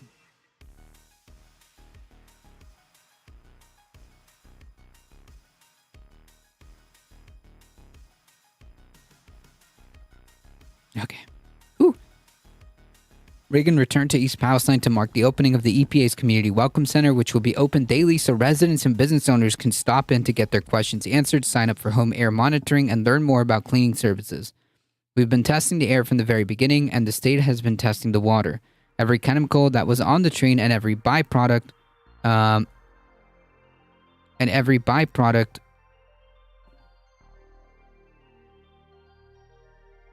from those chemicals have been tested or are part of our testing regimen. So we believe firmly that our testing regimen is protective. Still, the EPA is offering cleaning services which will be reimbursed by Norfolk Southern to any concerned residents in East Palestine. There have been many residents who have been indicating that they worry about some residuals, some dust, or some particles. While we don't believe there are many adverse health impacts in the home or businesses as it relates to the derailment, this is an additional step we're taking to alleviate concerns and lower the angst. Ohio officials said East Palestine's municipal water supply is safe to drink, citing multiple tests and the fact that municipal water comes from 5 wells encased in steel deep underground. But health officials have warned that those using private well water should get it tested before returning to use it. The Columbiana Health County District is posting test results online. Across the border in Pennsylvania, the State Department of the EPA has collected samples of nearly every private well in the state within 1 mile of the derailment site, the governor said. The goal is to independently verify the safety of the water in Pennsylvania. He reiterated that Norfolk Southern will pay for the entire cost of the cleanup, including reimbursing the Pennsylvania County Fire Departments for equipment that was damaged or contaminated while responding to the derailment. Jesus. Transportation Secretary Pete Buttigieg has called for Norfolk Southern and the rest of the freight rail industry to take a number of immediate actions, including committing to phase in safer tank cars by 2025. The problem is you can't expect these people to do it out of their kindness of their heart. This has to be enforced. This has to be heavy regulations. So, yeah, asking them to commit to whatever is meaningless. Meaningless.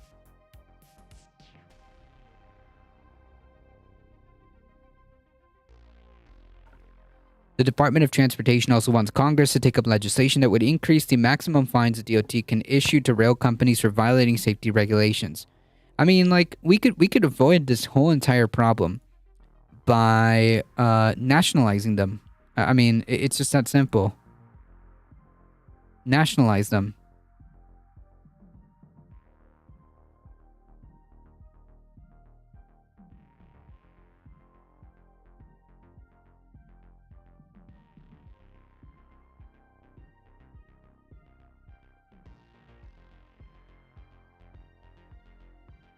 He also called on the CEO of major freight rail companies to join a closed call reporting system that protects whistleblowers who spot issues that could lead to accidents.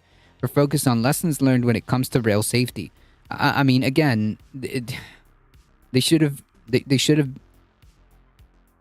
nationalized them. The moment this happened, honestly, I would have been like, you know what, that's enough of that. Enough of that.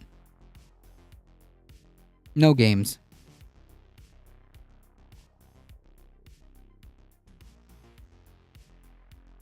Anywho.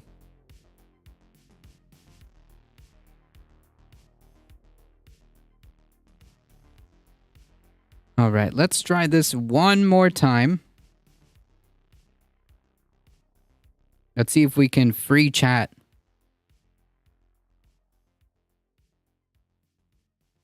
All right, chat, you are free.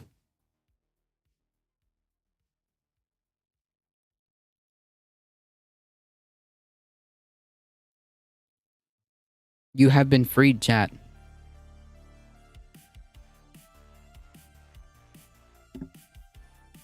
Perhaps how long to nationalize the railroad system? Oh, I don't expect it to happen. I'm just saying that's what I would like to see.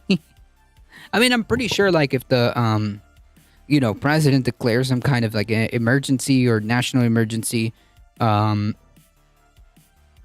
mean, this is a matter of national security.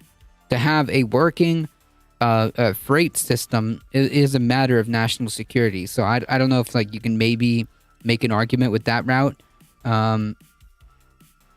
But yeah, I don't expect that to actually happen. I'm just saying that's what should happen, in my opinion.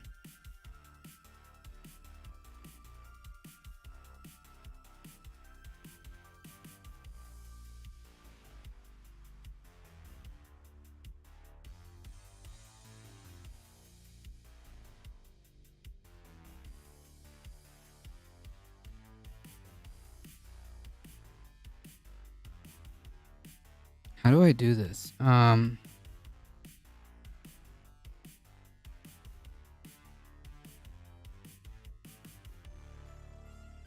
I just, like, auto block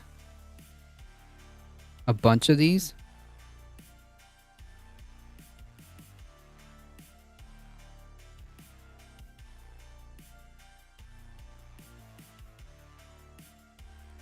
Yeah, it seems like they're still trying to come at it. All right, well, I guess for the remainder of the stream, we'll be back to. Well, maybe I could just do follower only chat. That seems to probably be fine.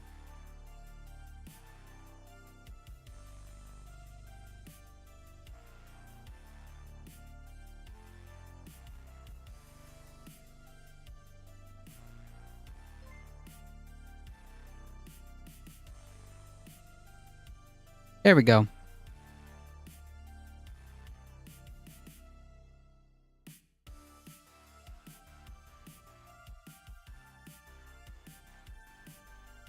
Do what you gotta do.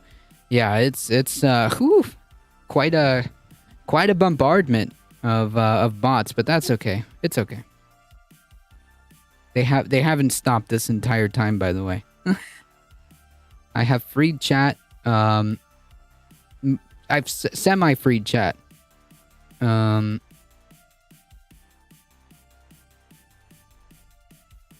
will try to report as many of them as I can, but honestly, they're bot accounts. So, all right, folks.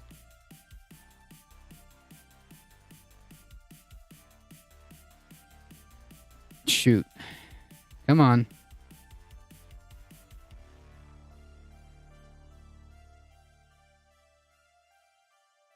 Stop, I don't care about the cereal.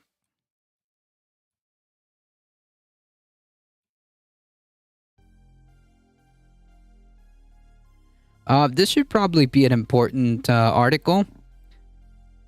Taking them to school, golden content, cut that into a YouTube clip. True. Honestly, I do need a way of like making more like YouTube content. I need a way of making YouTube content in a way that I can kind of absorb from this, but I don't know if I'll be able to do it. Maybe someone who's like an editor can try to like formulate content out of stream. But what I originally wanted to do, yeah, I need some volunteer editors, or I mean, shoot, pay for them. I don't care.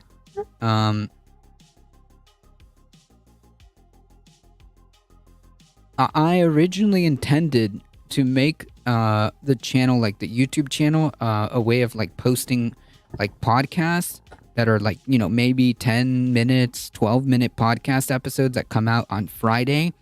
Since I don't stream Fridays, they would be like that extra extra tiny bit of content that happens at the end of the week.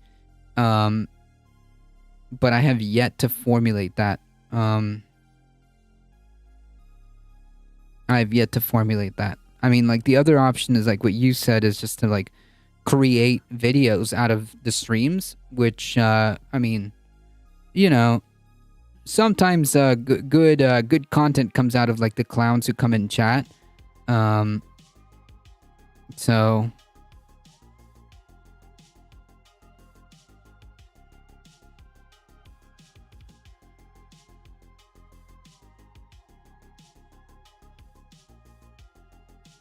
there is that.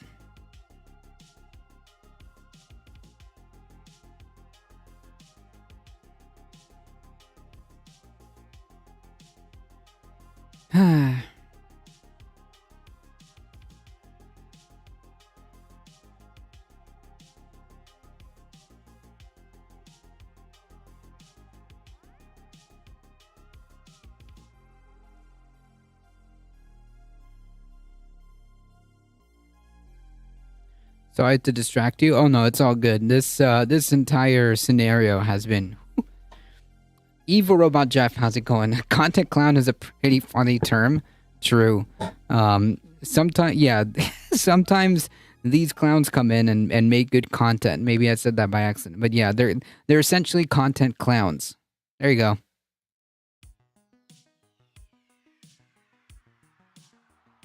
All right. This is a very important story, so I'm going to focus on this one. U.S. officials make case for renewing FISA surveillance powers. Cool, nice, awesome, great memes. The Biden administration officials urged Congress on Tuesday to renew a surveillance program the government has long seen as vital in protecting national security, but whose future is uncertain because of a scrutiny from an unusual alignment of civil liberty advocates and some Republicans. The program, which is under Foreign Intelligence Surveillance Act, or FISA, grants American spy agencies sweeping powers to surveil and examine communications of foreigners located outside the U.S. It's set to expire at the year's end unless Congress agrees to renew it. Officials in the Democratic administration bracing for contentious debate on Capitol Hill about reauthorizing the program sought on Tuesday to make a public case about the value of statutory authorities that are at risk of expiring. They assert that the program in recent years have yielded valuable insight into ransomware attacks on critical infrastructure. They helped disrupt potential acts of terror and efforts to recruit spies and contributed to the killing of Al-Qaeda leader Ayman al-Zawahiri in a drone strike last August. Holy City with a tier 1 sub to Evil Robot Jeff. Thank you so much. I appreciate that. Thank you. At issue is a provision of the FISA known as Section 702, which allows spy agencies to collect huge swaths of foreign communication without a warrant. But that tool has been drawn scrutiny from civil liberty advocates because it results in incidental collection from Americans when those Americans are in contact with foreign surveillance targets. Yeah, okay. We're still assassinating people? Yep. Yep.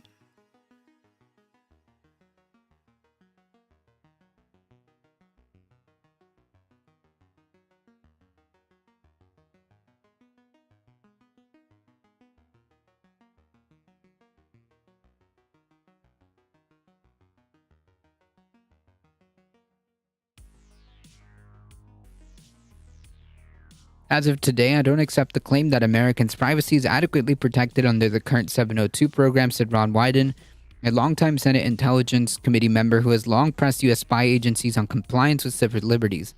Wyden said he already spoken to administration officials about disclosing how often officials search incidental information about Americans. The intelligence agencies issue an annual transparency report but have not published a precise number of U.S. searches. Left is best. Indeed. This is representative of one of the most important challenges of our time, particularly for policymakers, which is to demonstrate that security and liberty are not mutually exclusive. Section 702 was added to the FISA in 2008 and was renewed for 6 more years in 2018 when President Trump, who routinely lambasted government intelligence agencies, originally tweeted opposition to the program but then reversed himself. This year's fight for renewal is again unfolding in a polarized political climate. Republicans still angry over FBI errors under the investigation into links between Russia and Trump's 2016 presidential campaign say they're skeptical of government's need for broad spy powers and maintain authorities are ripe for abuse and overreach. Yes, but not for the reasons that they're claiming. But the flaws during the Russia probe, which involved warrants to a secretive surveillance court to monitor the communication of a former Trump campaign aide, are different from the Section 702 authorities, which allow for communications to be collected without a warrant. Even so, the new Republican majority in the House has formed a panel on the weaponization of the federal government, aligning with progressive Democrats who have pushed for more curbs on warrantless surveillance. Representative Chris Stewart, Republican of Utah, said he believed Congress would ultimately reauthorize the program, but getting that Republican support is going to be harder than it's ever been. The importance is it is such that we can't fail. What? Okay. But it's going to be very difficult. As part of an effort to persuade Congress to renew the program to assuage potential privacy concerns, the Biden administration officials held a background briefing of 4 reporters and released a statement from National Security Advisor Jake Sullivan and a letter to lawmakers from Attorney General Merrick Garland and the National Intelligence Director Avril Haines. Yeah, I mean, like, I guess I missed the trolls. Yeah, I had to I had to essentially lock chat down, because it's just nonstop, like bots. It wasn't even like trolls. It was just like bots. But I managed to get around that, by putting it in,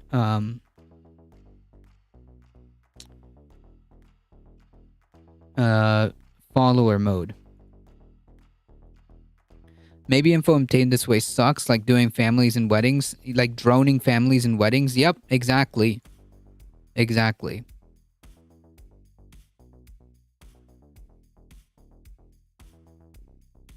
The bottom line is that Section 702 gives us the intelligence that's necessary for us to stay a step ahead of our adversaries. We cannot afford to let it lapse. So it's time to sound the alarm. We must act with urgency, and that's why I'm here today. Damn, dude. Wow. Really setting the priorities over here. I wonder if, like, that's the sense of urgency. If this is the issue that is making you jump into action. Not the fact that, like, you know, poverty is rampant. Not the fact that, like, the working class is getting screwed. Not the fact that we don't have fucking healthcare or education. Our infrastructure is crumbling.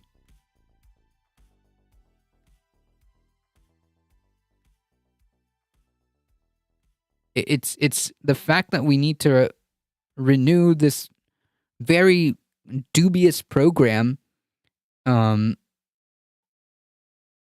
that as a byproduct, not only is it like authorizing, like, you know, surveillance, warrantless surveillance on foreigners or people, foreign people, but also incidental intelligence is collected on us as well. Yeah, people are literally freezing to death. Sheesh. And this is what spurs these clowns into action, these fucking ghouls into action. Jesus Christ. Unreal.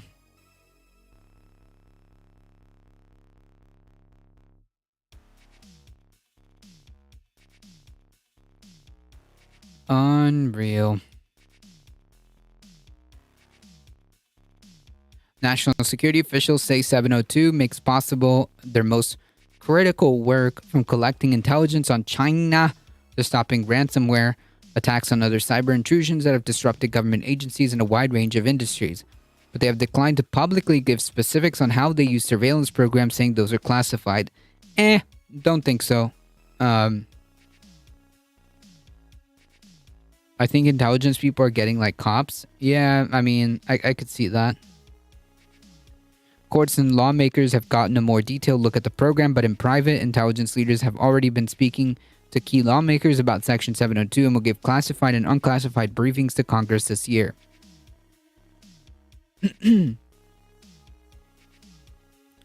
Yeah, so TLDR, no, I'm not really in favor of continuing to fund stuff like this.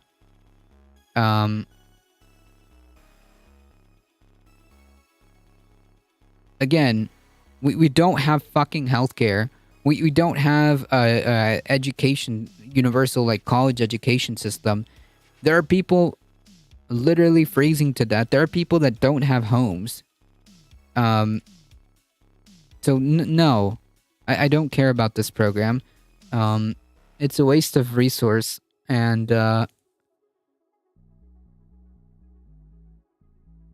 I'm good. Hard pass on that. And the fact that, like, these lawmakers are so eager and so urgently trying to make sure that this is really important, is quite telling. It's quite telling. Besides civil liberty concerns, there's also questions about whether power given to U.S. intelligence after September 11 terror attacks should be extended as intelligence agencies broadly refocus from counterterrorism to what's often called great power competition, Washington's rivalries with Beijing and Moscow, and a range of other threats, including cyber attacks. Yeah, I mean, like, if you want to have, like, a system to try to, like, beef up cybersecurity, that's one thing. But this is not required. If you want to pour funding into having better cybersecurity, fine. But that is not the same as, like, needing or trying to justify this.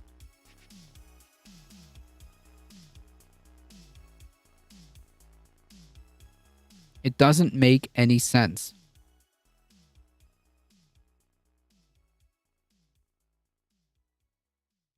Yeah, they're just saying this to scare people, to scare, like, people into saying, like, you need to surrender, like, you know, more, you need to continue to allow, like, the security state or whatever to continue to function unencumbered. Or else, like, I don't know, China, you know, whatever. This is bullshit. This is bullshit, disturbing. And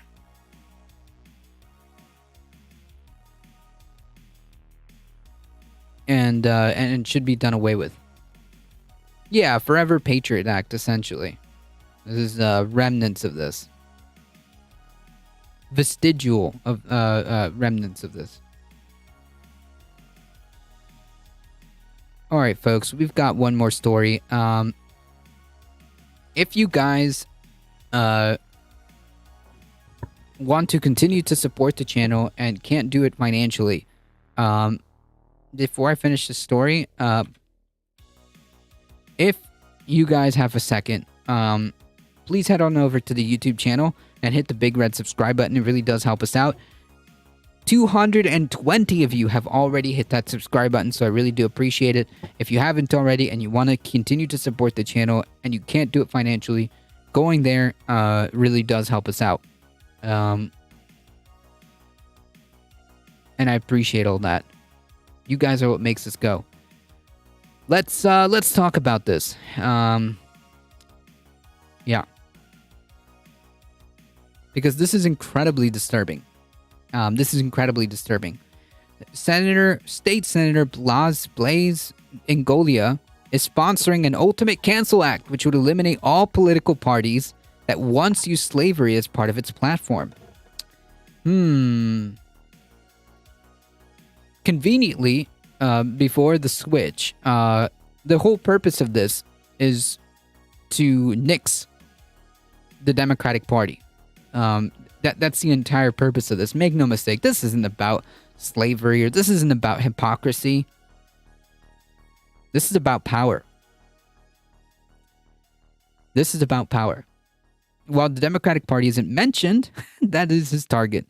For years now, leftist activists have been trying to cancel people and companies for things that they have said or done in the past. I don't know what that means. If a company doesn't want you because you're out there making a racist rant and they're like, you know what, I don't think this is a good fit, and then they cancel your comic strip, you know, yeah, dude. Okay, yeah, they are doing it. This is a bill. This is a bill. The Ultimate Cancel Act. It's also what's a distraction? The Patriot Act. Yeah, they're doing it. This is incredibly disturbing. And for you know, things that they've done in the past or whatever. Oh, this bill? No, I don't think this is a distraction. I think this is a blueprint. I don't think this is a distraction. I think this is a blueprint. I think this is a something that should be taken seriously. I don't think this is simply a distraction. Yeah, it's a trial balloon, a blueprint, a trial balloon, a testing the waters to see how far they can kind of where they can get, how far they can push to get away with this. Because the purpose of this is to see whether or not they can checkmate the Democratic Party out of existence in Florida. Okay. So yeah, this is massive red flag going on over here. So when I say that the Republican Party, oh, it's in Florida, yeah. So what? Yeah, it's in Florida. So when I say that the Republican Party is fundamentally incompatible with democracy, this is what I'm talking about. This is what I'm talking about. Example number 250,458,3,568,953 as to why the Republican Party is fundamentally incompatible with democracy. This includes the removal of statues and memorials and renaming of business. He said, using this standard, it would be hypocritical not to cancel the Democratic Party itself for the same reason. One problem, if it's one thing where a company says that we're not going to, have this person because they said some cringe racist bullshit. They were being a xenophobe, and we don't want this. And then to say, okay, well, now we need to cancel the political opposition. Nah, I don't think you actually care about any of like the actual horrific shit. If you want to really talk about like the history, you would also have to admit the switch that happened. Because like the Southern Dixiecrats effectively became Republicans. That's what happened. The parties did switch. If you want to be accurate, you got to admit that that's a part of what happened after the fact. And but these people aren't interested in history or the truth or cancel culture, whatever bullshit. These people aren't interested in any of that, despite how much they talk about it. The purpose of this is an exercise to see if they can actually eliminate their political opposition. That's what this is. Or just owning the libs. Yeah, no, this is not even like any of that. If you want my opinion, this is about power. This is about exercising power and seeing how far they can push that envelope. Because, like, well, if this works, then maybe it's a blueprint for other states. Say the state legislatures start talking about kicking the Democratic Party off the state ballots. Then what? Say this is a hit in Florida. Say this works wonderfully. Then another supermajority state, like, I don't know, Texas, could say, you know what? Let's do that too. Let's see if we can kick out our political opponents and effectively eliminate them. Using this standard, it would be hypocritical to not cancel the Democratic Party for the same reason. Again, this has nothing to do with, again, it's hard to tell what they even mean by cancel culture. It's really hard to tell, but they're trying to use it as a bludgeon and an opportunity to eliminate the Democratic opposition. That's really what it is. I don't care what their justification is. I don't care what kind of thin veneer of whatever bullshit you're trying to say. The actual end goal of this is to eliminate the opposition because the Republican Party is fundamentally incompatible with democracy or democratic systems. I mean, I don't know what else, how else to explain it to people. Picked a bad time to just half listen. This is straight up fascism. Oh yeah, no, 100%. 100%. This is designed, and by the way, this is kind of also going off the you know what? Maybe I should replay, because I think this is relevant, especially with in the context of this. Maybe I should just replay what Governor DeSantis said. Maybe I should just replay that so that we kind of get the idea, okay? So that we know what we're dealing with. Just so that we're clear. There was there was a proposal that I think a lot of us wanted to see under the prior administration to do a Schedule F. So anybody that has any policy role is classified as a Schedule F, and they can be removed by the president. The left would litigate that, but I honestly think we would win on that in the Supreme Court. And I also think it's one thing to have some type of job rules for the bowels of the bureaucracy, like your supervisor, what they can do. President of the United States has Article 2 power. Who controls the executive branch? Right. Is it the elected president, or is it some bureaucrat in the bowels of the bureaucracy that can't be fired? And so I think push needs to come to shove on this, but whoever gets a majority of the Electoral College has the right to impose their agenda through the executive branch. Right. And what they did with President Trump. So can we all like understand like the severity of the situation here? Y'all picking up what I'm throwing down? Can we grasp like the severity of the situation in case like it wasn't clear, because like he kind of sort of danced around with not outright saying it, but what he's saying is that like the president, the executive, should have the power to just kind of sweep all the bureaucrats and put his people in. And if they don't play ball, then it's incumbent upon the executive to eliminate it's incumbent upon the executive branch to eliminate them and put people and fire them and put people that will toe the line, or under the one party centralized rule, which is the end game of this, right? Because like remember this, and if you want me to even tie like a neater knot behind all of this, behind the reason why they fight this like bullshit ass culture war, which was pioneered by people like Chris Rufo and like all these other fucking clowns, just late last year, Chris Rufo told us what exactly the plan is.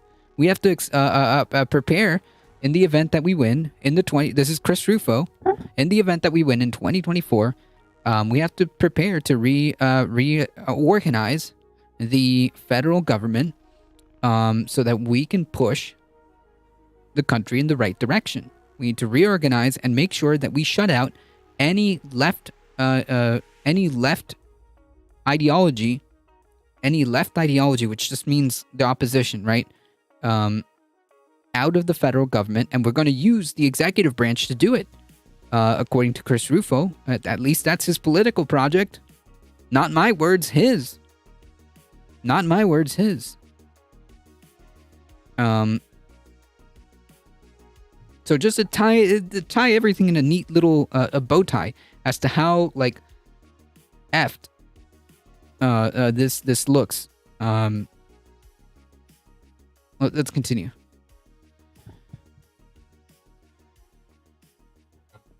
The measure of SB 1248 would switch the Democratic voters to non-party voters or give them the option of choosing another party, which does not exist. The Democratic Party adopted a pro-slavery position in their platforms during the conventions of 1840, 44, 56, 60, and 64. Indeed, the Democratic Party's beginnings were rooted in states' rights, including slavery. Yes. However, this changed way after the fact.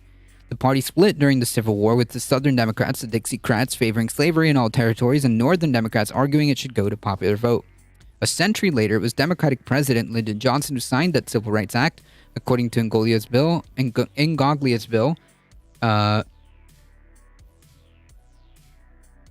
Watch as they go jump a century. Yep, exactly. Exactly, because the point isn't truth. The point isn't hypocrisy or anything like that. The point is power. Genesis. That's why they can do this. That's why they're performing these Olympic levels of mental gymnastics. That's why they're performing this. It would decertify any political, according to the bill, division of elections. The division of elections would decertify any political party that has been previously advocated for or been in support of slavery or involuntary servitude. Registered voters of that party would receive notices from the state and their party that has been, quote, canceled, and now non-party voters. Can you imagine? As for the canceled Democratic Party, it could re-register as long as the name is substantially different from the name of any other party previously registered. Ngoglia said the Democrats should be called upon to face their past. But they have. These are not the same. This is not the same party. Some people want to have uncomfortable conversations about certain subjects. Let's have those conversations. Okay, but you're not having conversations. You're not having conversations. You're saying, I'm going to shut out my entire political opposition. And besides, if you want to talk about uncomfortable conversations, let's talk about how that century you conveniently forgot about, where these Dixiecrats decided that they were no longer going to represent their Democratic banner. Instead, The Southern strategy happened under Republicans. They switched. Let's talk about that uncomfortable conversation. The the Southern strategy.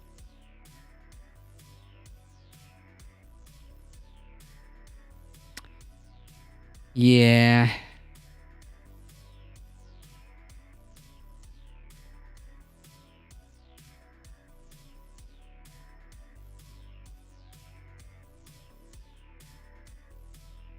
Let's talk about the Southern strategy.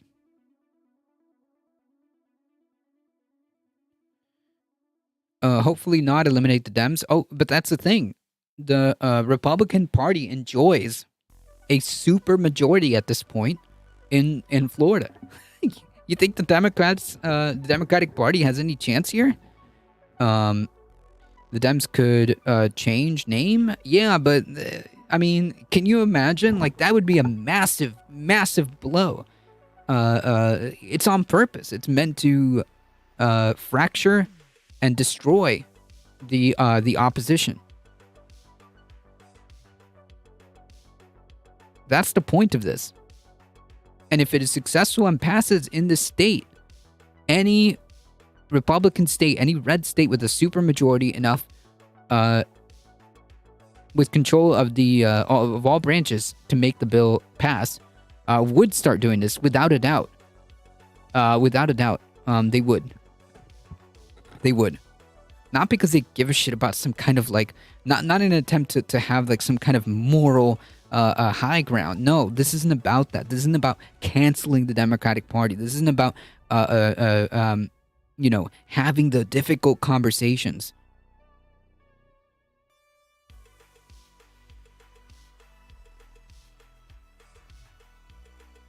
Some states are GOP only because of gerrymandering. Yeah.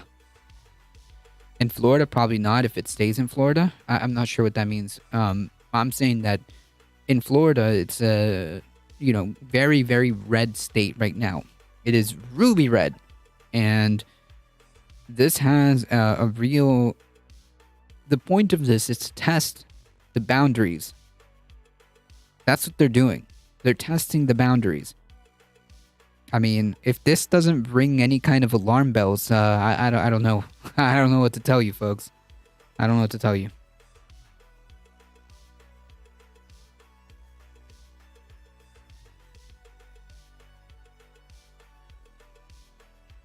I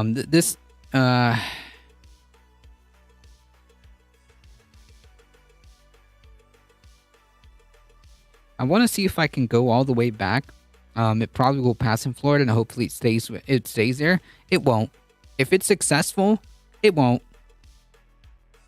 If it is an actual legitimately successful plan, it won't. It's kind of like how one state, it's the same kind of like blueprint. How one state starts with a specific anti-abortion bill. To give you an example, this was classic. As soon as one state found an in to push an anti-abortion legislation, it just boom, right up one state after the other started adopting copycat laws, exactly the same way. We're seeing a similar playbooks with anti-LGBT LGBTQ legislation. And this will be no different.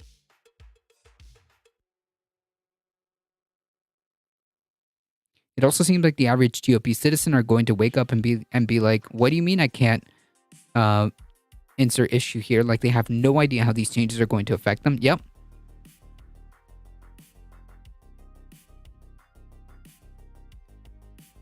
I'm going to try to scroll all the way down and see if I can find that.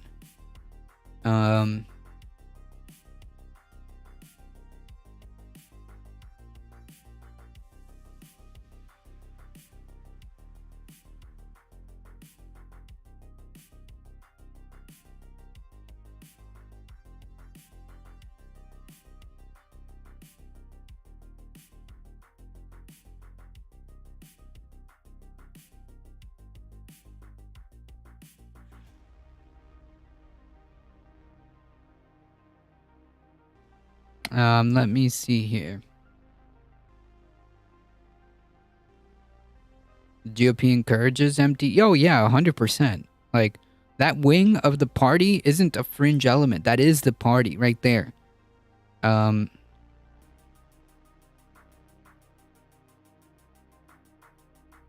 we are. From July of last year, just maybe 6 months ago. I don't know, whatever. Here's the direct quote that I was talking to you guys about with regards to Chris Rufo.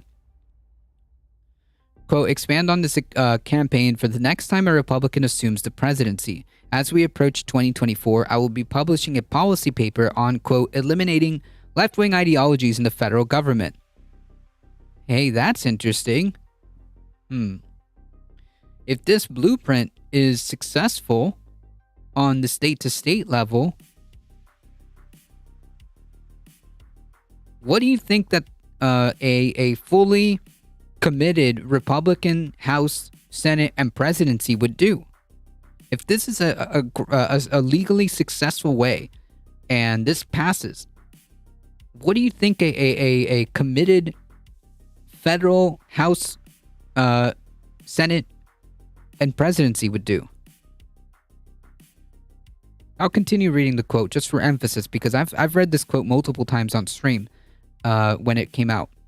And he's open about it. The tweet is still up, by the way. The tweet is still there from July 1st. I will be publishing a policy paper on eliminating left-wing ideologies in the federal government, using the power of the presidency to fundamentally reshape the bureaucracy. This was kind of what Ron DeSantis was alluding to. Excuse me. With a 6-part program targeting budget, content, personnel, grant making, and oversight. The idea is to centralize ideological control of the federal agencies in the White House and create a team at the Office of Management and Budget to enforce it. We could easily wipe out a significant portion of infrastructure for the left-wing ideologies within the federal government and within the network of federal grantees and contractors, which would shift American politics in the right direction. That's Chris Rufo.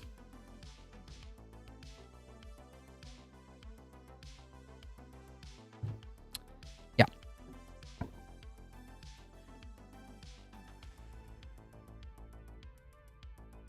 Anyways. Thanks for all your work. Peace out, chat. Oh, good timing, Holy City. We're about to peace out ourselves.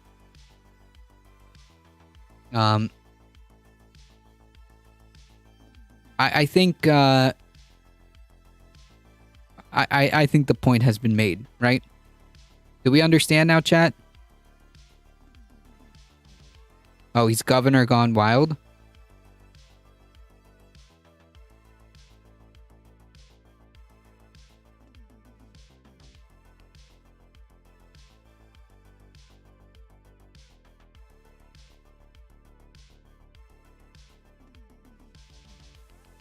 Yeah, anyways. Absolute freaking clown. Alright.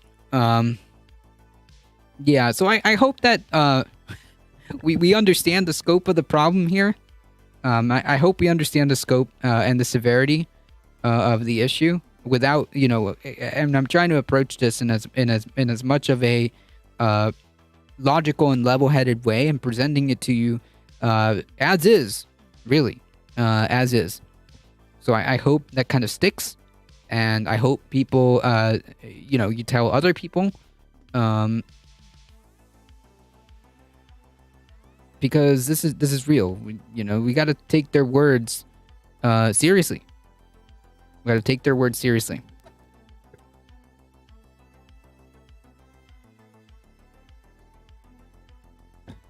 All right, folks, I got to get going. I am hungry. I am hungry. So I got to get going. Folks, if you guys enjoy the content and you want to continue to support the channel but don't have the monetary means, please make sure you hit the follow button on your way out. And again, if you guys want to take a step and above, as I saw somebody earlier do, head on over to the YouTube channel, hit the subscribe button. 221 of you have done so. I appreciate that. Thank you. Thank you guys so much for all the support. Thank you to Holy City for the gifted tier 1 sub. Thank you, Alio, for the biddies.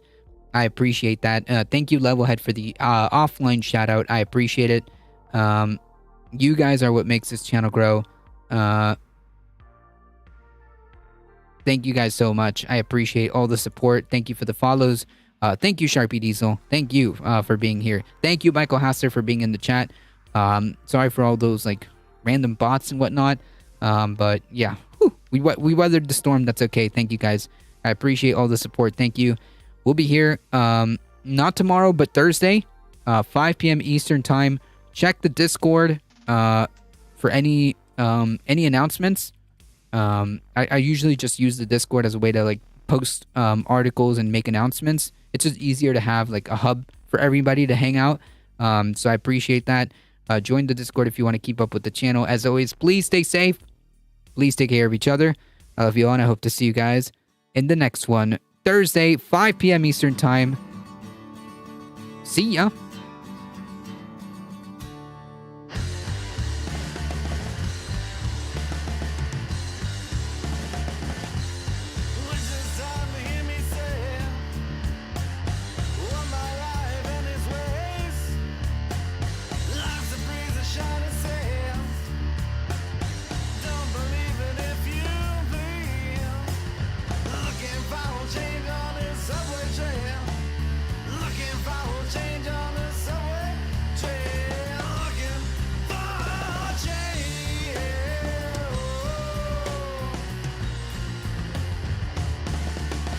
All right, folks, hang tight. We're heading out in 5, 4, 3, 2, 1.